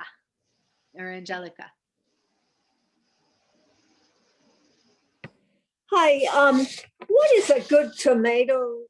What are good tomatoes to grow in Asheville area? Like that aren't going to drive you crazy getting every illness and disease. Well, illness and disease when it comes to tomatoes is kind of part of the game. Yeah. But that said, I've actually been introduced by Chloe to this awesome variety called West Virginia 63, which is not a very nice name, but it's not a hybrid. It's kind of old time heirloom tomato, and it's a saucing tomato. So if you like to make sauce, that's a really good one. It's pretty good as a slicer too. It's like kind of an all-purpose tomato. Yeah. West Virginia 63. Yep. You can get it from Southern Exposure Seed Exchange and other places too, but that's where we've gotten our seed. Okay. And okay, I'm 4 years ago, moved here from Raleigh. It seemed a little easier there or in Wake County than here. Yeah. It seems even harder Definitely. here. Yeah. And I mean, I'm doing yeah. Go ahead. No, go ahead. I mean, in Maryland, the frost would kill the tomatoes, and here, everything else kills them. So I didn't know if I should even try heritage tomatoes or yeah. Well, so mainly the thing that gets the tomatoes is late blight. There's a lot of other things too, but the late blight is really like the big killer. And there are several hybrid tomatoes that have been developed as late blight resistant. I don't personally grow hybrid tomatoes except for sun gold cherry tomatoes. but you could explore those. And I'm doing a trial this year of all of the open pollinated late blight resistant tomatoes that I could find. And that's why we originally started growing West Virginia 63, and it does well. And so I'm curious if there are others. One of the other ones I'm excited about is called Quadro. It's another saucing tomato. It's like aroma. So if you're looking to can, then that's one to try. And I will definitely report back. I'll probably write a blog post after this year on all the ones that I've tried. But yeah, looking for late blight resistance in any that you're going for. And Southern Exposure has several because they're in Virginia, but they sell to the mountains and they work with a lot of gardeners in the mountains, and so they know. But that would be a good place to start. Yeah. Okay, thank you. Yeah, thank you. And the fact that gardening is so challenging here is actually good in a way because we address a lot of challenges. Yeah. Well, this has been you're super informative. I'm really impressed. So thank you. Thank you. Yeah, I'm glad really you're helpful. impressed. And we both grow a lot of different varieties of tomatoes too. And it's not just the variety, it also makes a really big difference how you prune the tomato. And so the typical like tomato cage is not the best thing for growing tomatoes in this area. It's better to use some sort of like the Florida weave or California weave trellis. The trellising system works quite well. And then I use a system that I learned in Spain that uses poles. But we talk about it a lot in the online gardening school. The tomato section each month goes into the, you basically want to prune to have lots of airflow because the blight is fungus. And so you just want to make sure to reduce fungal problems. So that's, and just last thing to say, commercial growers in this area, commercial organic growers in this area grow tomatoes in high tunnels. So they grow them, they cover them. So they're basically in a greenhouse so that they don't get rain on them. So it's a dry microclimate. Yeah. If you happen to have a greenhouse, neither do I. But that's one of the things that commercial growers do. But covering your soil with mulch can be really helpful too, because the blight actually comes from the soil. It's like when it rains and then it bounces back up on the plant. So we prune them so that they hardly have any leaves down low, and also put mulch, or you can use black plastic. Okay, thank you. Yeah. We can keep talking about tomatoes for a long time. So we're gonna move on, but good luck this year. Hope you find a good variety that works well for you. Okay, thank you. Okay, so Lisa Thornton. Or we already did Lisa Thornton. I think we did, yeah. It's getting all mixed around. Yeah. Lisa, did we do Yes, you already answered my questions. Thank you. Excellent. I think we're actually on really Erin. bad. Tiny? Erin Thomas. Hey guys, loving this. So I'm in Southern Colorado, and I think, I'm a beginner here. And do you have any general tips for this kind of moderate high altitude growing? I've got 4 raised beds, pretty well fertilized already. For this region, any tips? Use mulch. Because you're in a pretty dry area, so the mulch is going to be super helpful for keeping stuff moist, and also definitely looking into drip irrigation. I think would be super helpful. And if we don't have that, we kind of have timed sprinkler. Okay. So that's what I'm working with. Yeah. And it's doing okay, but what kind of things? So I've been growing the past few seasons, tomatoes, carrots, greens, snap peas, zucchinis, Mediterranean herbs, beets, and chard. And one question I had was like, I've heard that certain plants grow better together, like in a symbiotic kind of way. Is there anything you could say about that? And it we don't have a couple minutes, but. Do you want to do it? Sure. So plants in general do better when they're not in a monocrop, like acres and acres and acres of the same thing. But in both of our experience, planting them like right next to each other in the same bed doesn't actually lend any benefit to the plants and can be really problematic for management. So if you have, just a few beds and you have different things in the different beds in blocks or in sections, then that's enough diversity for the benefits that come from that. So some of the plants are going to attract certain insects that are going to help some of the other plants. Some of the roots are going to be in the shallower part of the soil, and some of the roots are going to be in the deeper part. And as long as you don't have like just all of your beds of the same, even if you did have all of your beds of the same thing, honestly, there's still enough diversity around you. It's not enough of a monocrop to have the negative impacts of the monocrop. And yeah, what we found is just intercropping in that way of like things all mixed around with each other. It's just very hard to manage for the optimal care and conditions for each individual plant. So it's not something that we tend to do, although Natalie does plant onions and beets together in the same bed. And I think a lot of people who are really into companion planting, like that book Carrots Love Tomatoes, which I think is not based on any evidence. Yeah, it's like, and we've done a lot of experimentation with it. And so I think that the key thing is if you are going to mix some plants around, definitely just keep only one type of plant in each row.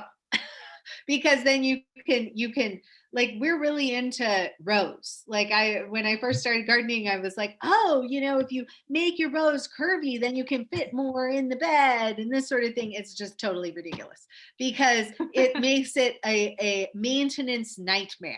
And so if you can plant things in your beds, just plant things in rows. And like Chloe was saying, I really like to interplant beets and onions together. I also like to sneak in rows of cilantro in with, just if there's a little bit of space, I'll put a row of cilantro in there. Like there's some things like cilantro or dill or parsley that you don't have to have a whole bed that's dedicated to this thing. Like it makes more sense to mix them in. But in general, we tend to not go for the companion planting.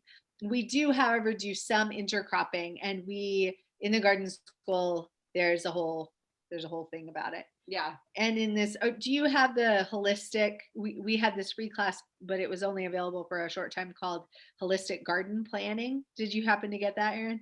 No, I didn't. Okay. Well, that will come up again for free at some point, and that content is also included in the online gardening school, and we discuss this quite at length. But probably the biggest thing that we say is if you're a beginning gardener, don't mess with it. Start by just keeping one thing per bed, and then you'll learn more about plant spacing and learn more about the stuff that's honestly more important and will do more for your plants than intercropping will, even though some people will say this is the most important thing. And it's just, for some reason, I think in our hearts, we hate monocrops so much that we want to go for this sort of stuff. But like Chloe's saying, our gardens are diverse enough that it's not going to be, it's not really any more advantage to have things in the same bed, except for a little bit of intercropping, which is a little bit of a more advanced technique.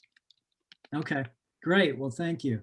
Yeah, our pleasure. I would say just build your soil, have good soil, plenty of sun, soil, sun, water. Those are the things you really need, and healthy plants. Well, we definitely have a lot of sun. Nice. Yeah, you're good on sun. I just put in the chat the name of a seed company that's based in Colorado that focuses on plants that do well in the high desert.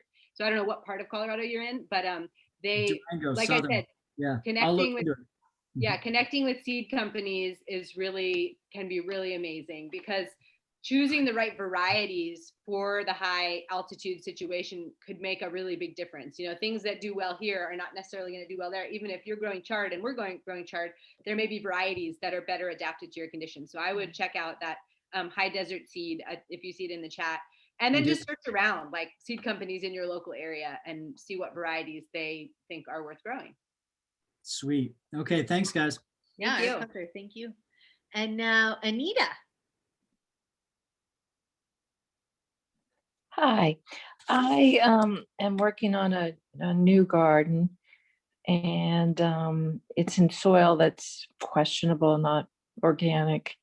And I've been debating about containers versus straw. Wanted to hear what you have to say about that. Like doing like planting your garden into a straw bale. Exactly. Yeah.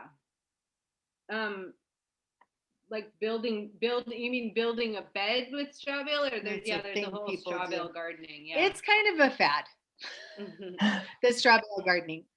I would probably just go for containers personally. It's something people get really excited about, but I personally think it's more of a fad than actually. Yeah, one thing with it, I mean, you could try with the straw, but one thing with the straw is that any work that you put in this year to establishing a garden in straw bales, you're gonna have to start over next year, because the straw bales are only gonna last one season. So if you do the raised beds or the containers, then you can add and amend to that soil. You can even cover crop in containers. It's totally doable. And then you can have something to start with, and you can carry over the work and the learning from this year into next year. Whereas if you get straw, you're just going to have to keep buying straw bales. So yeah, I mean, if you're curious, you could do some containers and some straw bales and kind of see how each of them do in your conditions. And you could even do, if you're going to be living in that place for a while, you could invest in creating one raised bed that's above the soil, and then you could fill that bed with topsoil compost combination, and then you could do containers or straw bales, and you could continue to add one raised bed per year. And you could even, as that straw bale breaks down, if you decide to go that route, you could scoop all of that up at the end of the season and put it into a bed and layer that with compost and other things to help it break down into more optimal garden soil. But that is going to be that's our advice. Well, that's helpful. The only other issue would have been asking you where to get organic straw, which is probably not that easy to find. Good luck. Yeah, it's not. It's really not. Craigslist, you can look on Craigslist. You aren't going to find I would be shocked if you found certified organic straw, but you might find unsprayed straw. And if you're buying on Craigslist, it may be directly from a person, a grain grower, and so you can ask them about their practices. But finding organic straw is difficult. And it really depends on where you are. If you're in a grain producing area, you're going to have an easier time being specific about what kind of straw you want. Because like where we live, there's hardly any grain production that goes on. And so we just go to like Ace Hardware or the local farm supply to get straw bales, and they have no idea. What practices. And the thing with organic straw is that organic grain growers typically use their straw because they're building soil, and so they're not going to sell the straw off the farm. They're going to incorporate that organic matter back into the soil. They're going to be, tilling it in or whatever they do. So yeah, that's another reason why organic straw is so hard to find, because organic practices mean recycling nutrients instead of selling them off the farm as much as you can. So yeah, but you can definitely look around. I mean, sometimes you can find some. So and the straw is like just carbon. So like we're just like looking at this little thing, and this guy's like, and they suggest adding blood meal every other day to the straw bale, which is just expensive. Yeah, and just kind of an intense reliance on industrial products. So let's go with Bree. Did we do Sarah Andrews? Sarah Andrews, did we get to you? Okay. I was listening. Okay, cool. Thanks. Yeah, of course. And then we'll go to Bree Gordon.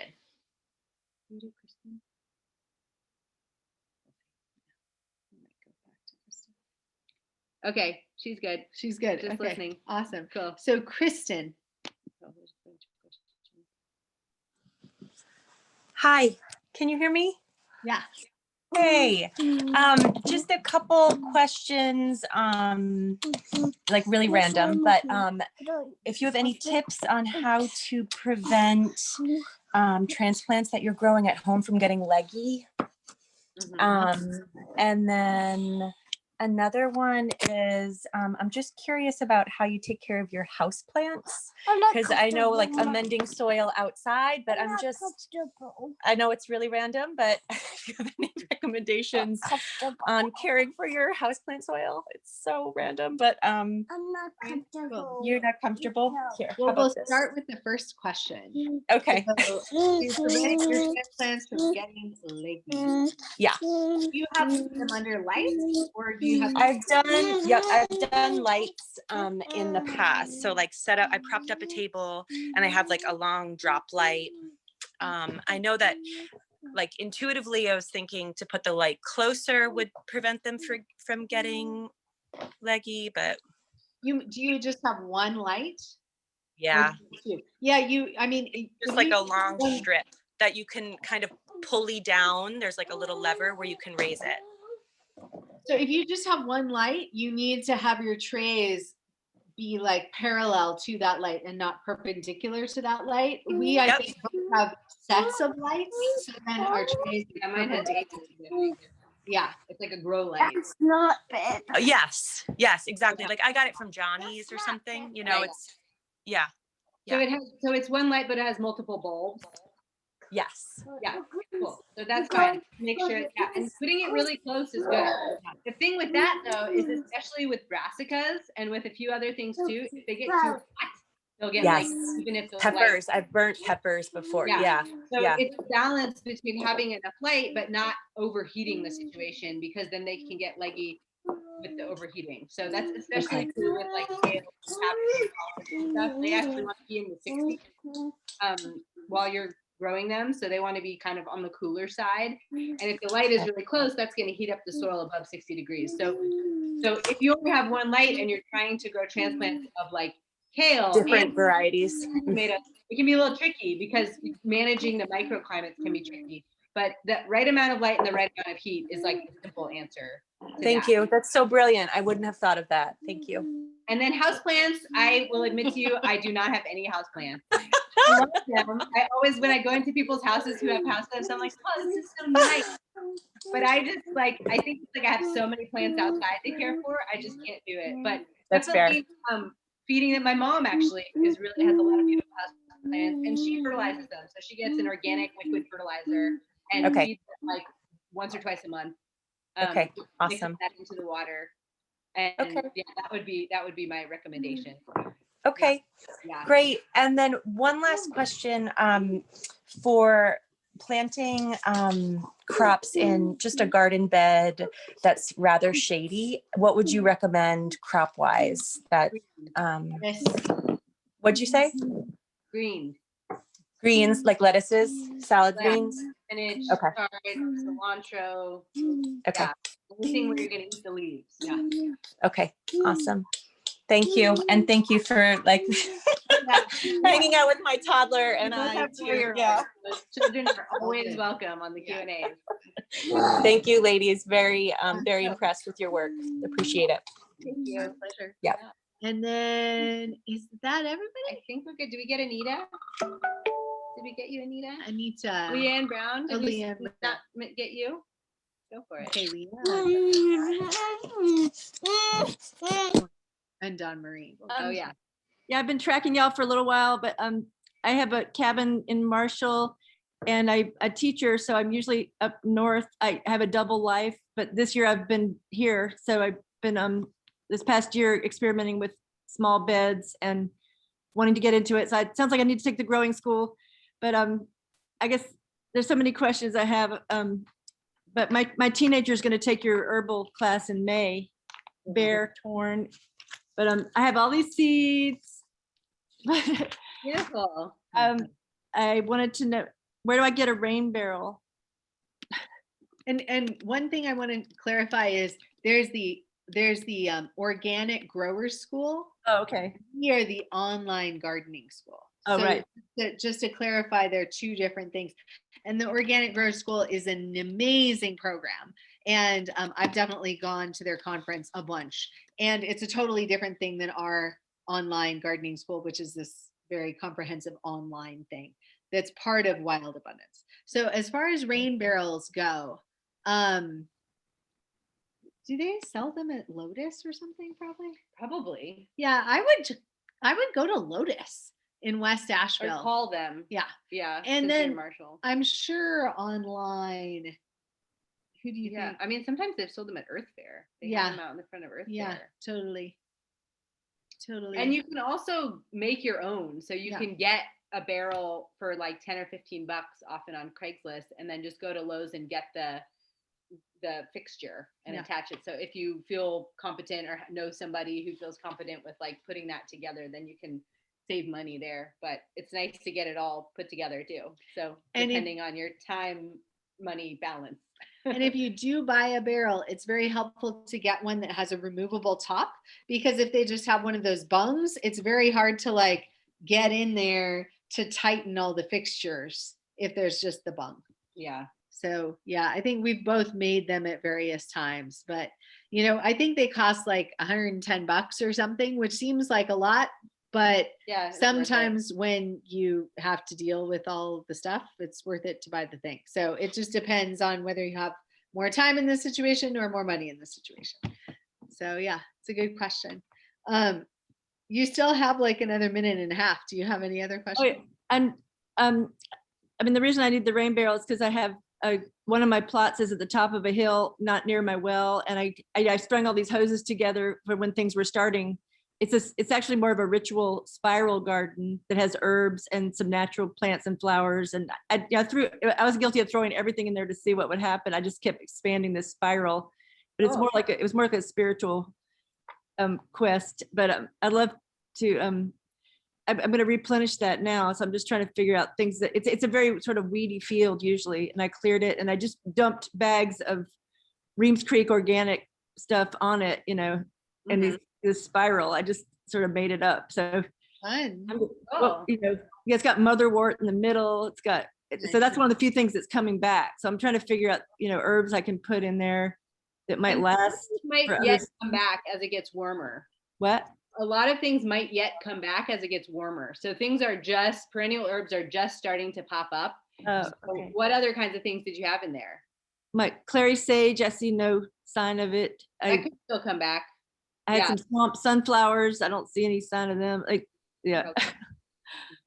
I had all kinds. I had two pawpaw trees, and one's still there. One's no. I don't see it anywhere. I see some rosemary still exists. All my pansies were gone. Some greens came back. Some wild greens. Yeah. Some mint. Yeah. Yeah, mint, Monarda. There's like lots of different kinds of Monarda or bee balm, and they love it here. And they're beautiful and fragrant and pollinator friendly. There's lots of different colors of flowers, so you could play around with that. Also sochan, which will get very large, but that's a native plant and a traditional food and medicine of the Cherokee people on whose land we live now. Nice.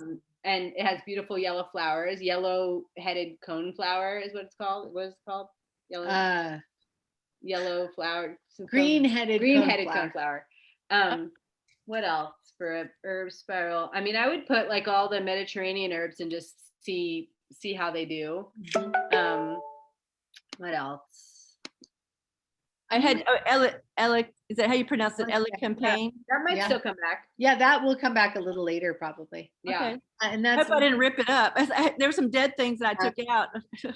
Yeah, that's the tricky thing with perennials. They take a while to show themselves. And in the meantime, it takes time to learn what is a weed and what is not a weed, and just making sure to pull those weeds to leave space for those things to come back.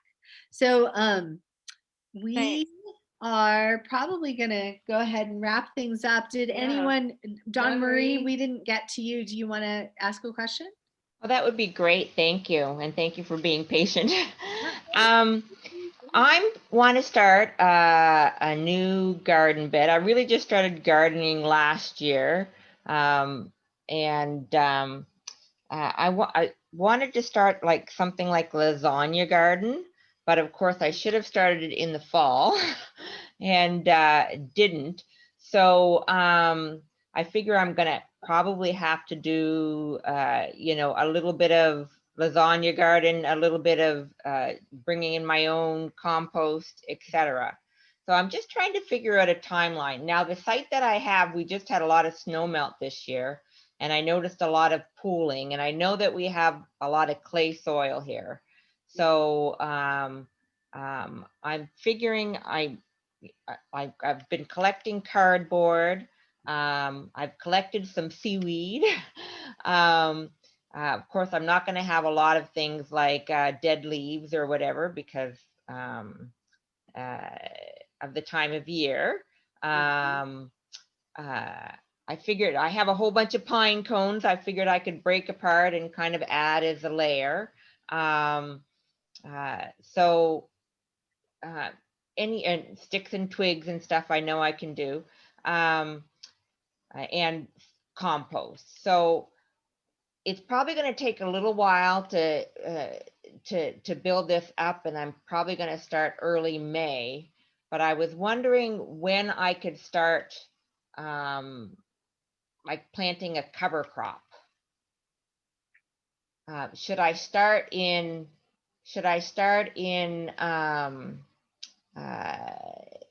like the late fall? If again I add compost within these layers, because again I know it won't break down kind of in time. So there's a lot of different things you could do. So like if you're just wanting to get going and jumping in, what I would do is I would have a plan for one bed that you are going to plant in this spring. And for that, I would use either a container, or if you can get it together to make a raised bed, I would use a digging fork and kind of fork the soil under where you place your raised bed, and then put, if it's on grass or something, put some cardboard down at the very bottom, and then just bring in a bunch of compost and topsoil and mix it together and go ahead and plant a small garden there. And then for your long game, which is going to be a separate situation, then with your long game, you can go ahead and you can do the lasagna gardening thing with layering. When you're layering, make sure that you have nitrogenous matter, which is going to be also known as green matter. It can be like weed clippings if you're able to get weeds that haven't gone to seed. It can be vegetable scraps, stuff like that. Manure. And you want to layer that with your brown matter, which is mostly carbon matter. And you want to create layers of that so that then it can break down. And if you just do brown matter, it's going to take a really long time to break down. But if you mix it up, then it's going to do a lot better. I don't really recommend putting sticks in it because that's just going to take a very long time to break down. Very, very long time. And so, yeah, sticking with like leaves or straw or dead weeds that don't have seeds in them for your brown matter, and then fresh stuff for your green matter. As far as cover crop goes, like you can do a cover crop at any time of year. It just, well, not in the middle of the winter, but anytime except for the middle of the winter, you can plant a cover crop. And depending on where you are, you might even be able to plant a cover crop in the middle of the winter. So you want to, as far as your timing with the cover crop, it's going to have to do with more to do with where your soil is at than with, is it a good time to plant a cover crop? Does that make sense? Yes, yeah, for sure.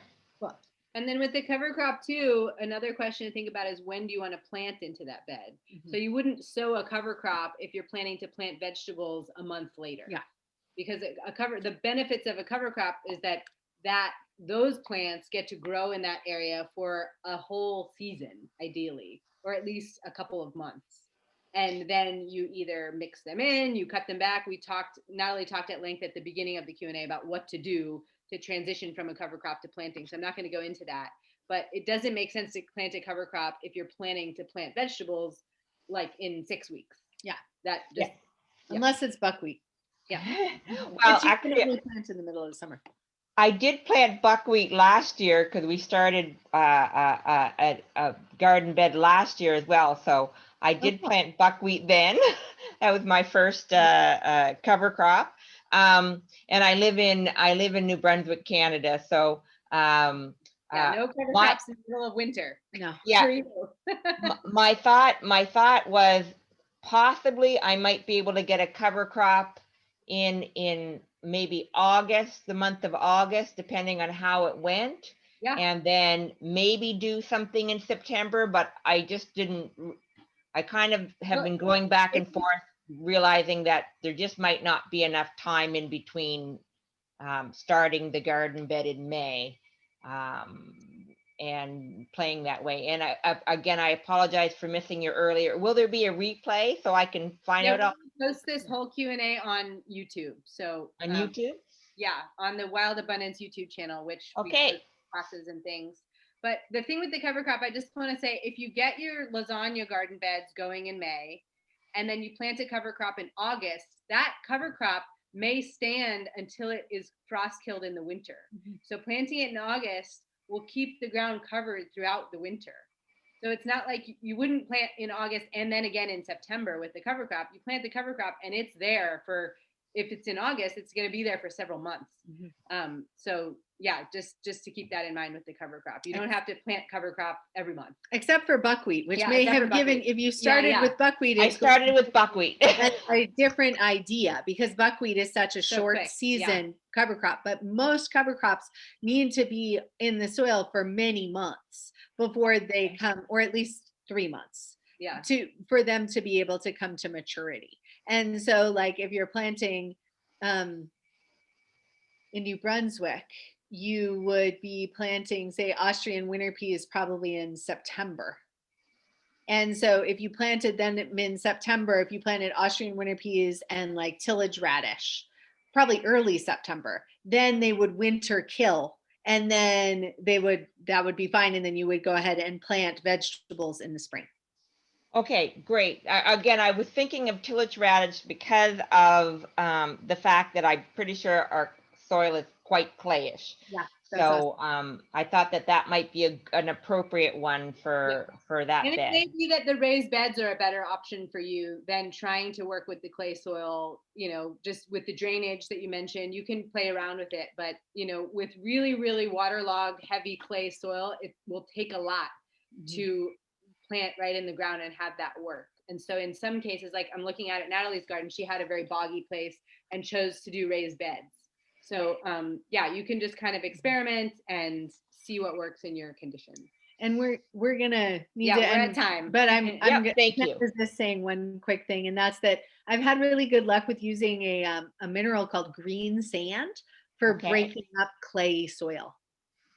You have to be careful with it because, and this goes into a lot of soil science that we have some classes on in the online gardening school that talk about it more, but it basically like separates the particles in your soil so that water can drain more easily, the green sand, when you add it in to stuff like that. It just chemically like repels the particles from each other. But okay, I'll look into that. Okay. Thank you. Sounds good. So I believe that we've gotten to everyone. Yeah, I think Sandy came on late, and sorry, Sandy, we're already at 2 hours, and we need to go be with our kids. Yeah, we need to get going. But the replay of all of this is going to be on YouTube, and for anyone who's part of the garden school, it's also going to be posted there. And if you haven't checked out the online gardening school, if you go to wildabundance.net, and then on the top bar there's a thing for online classes, you pull that down, and then the online gardening school is really an amazing program. It's like this big library of classes that you can access at any time, and then there's these Q&As that happen during April and May weekly, and then throughout the season once a month, and you have lifetime access. And we have different what is it called? Tracks for beginners and intermediate and more advanced students. So no matter where you are in your gardening path, it's a pretty amazing program. And when you check it out, you might be surprised at the cost, because we just really strive to make it at the affordable, value. at the value. Yeah, surprised at the value. That's not so, oh my gosh, it's so expensive.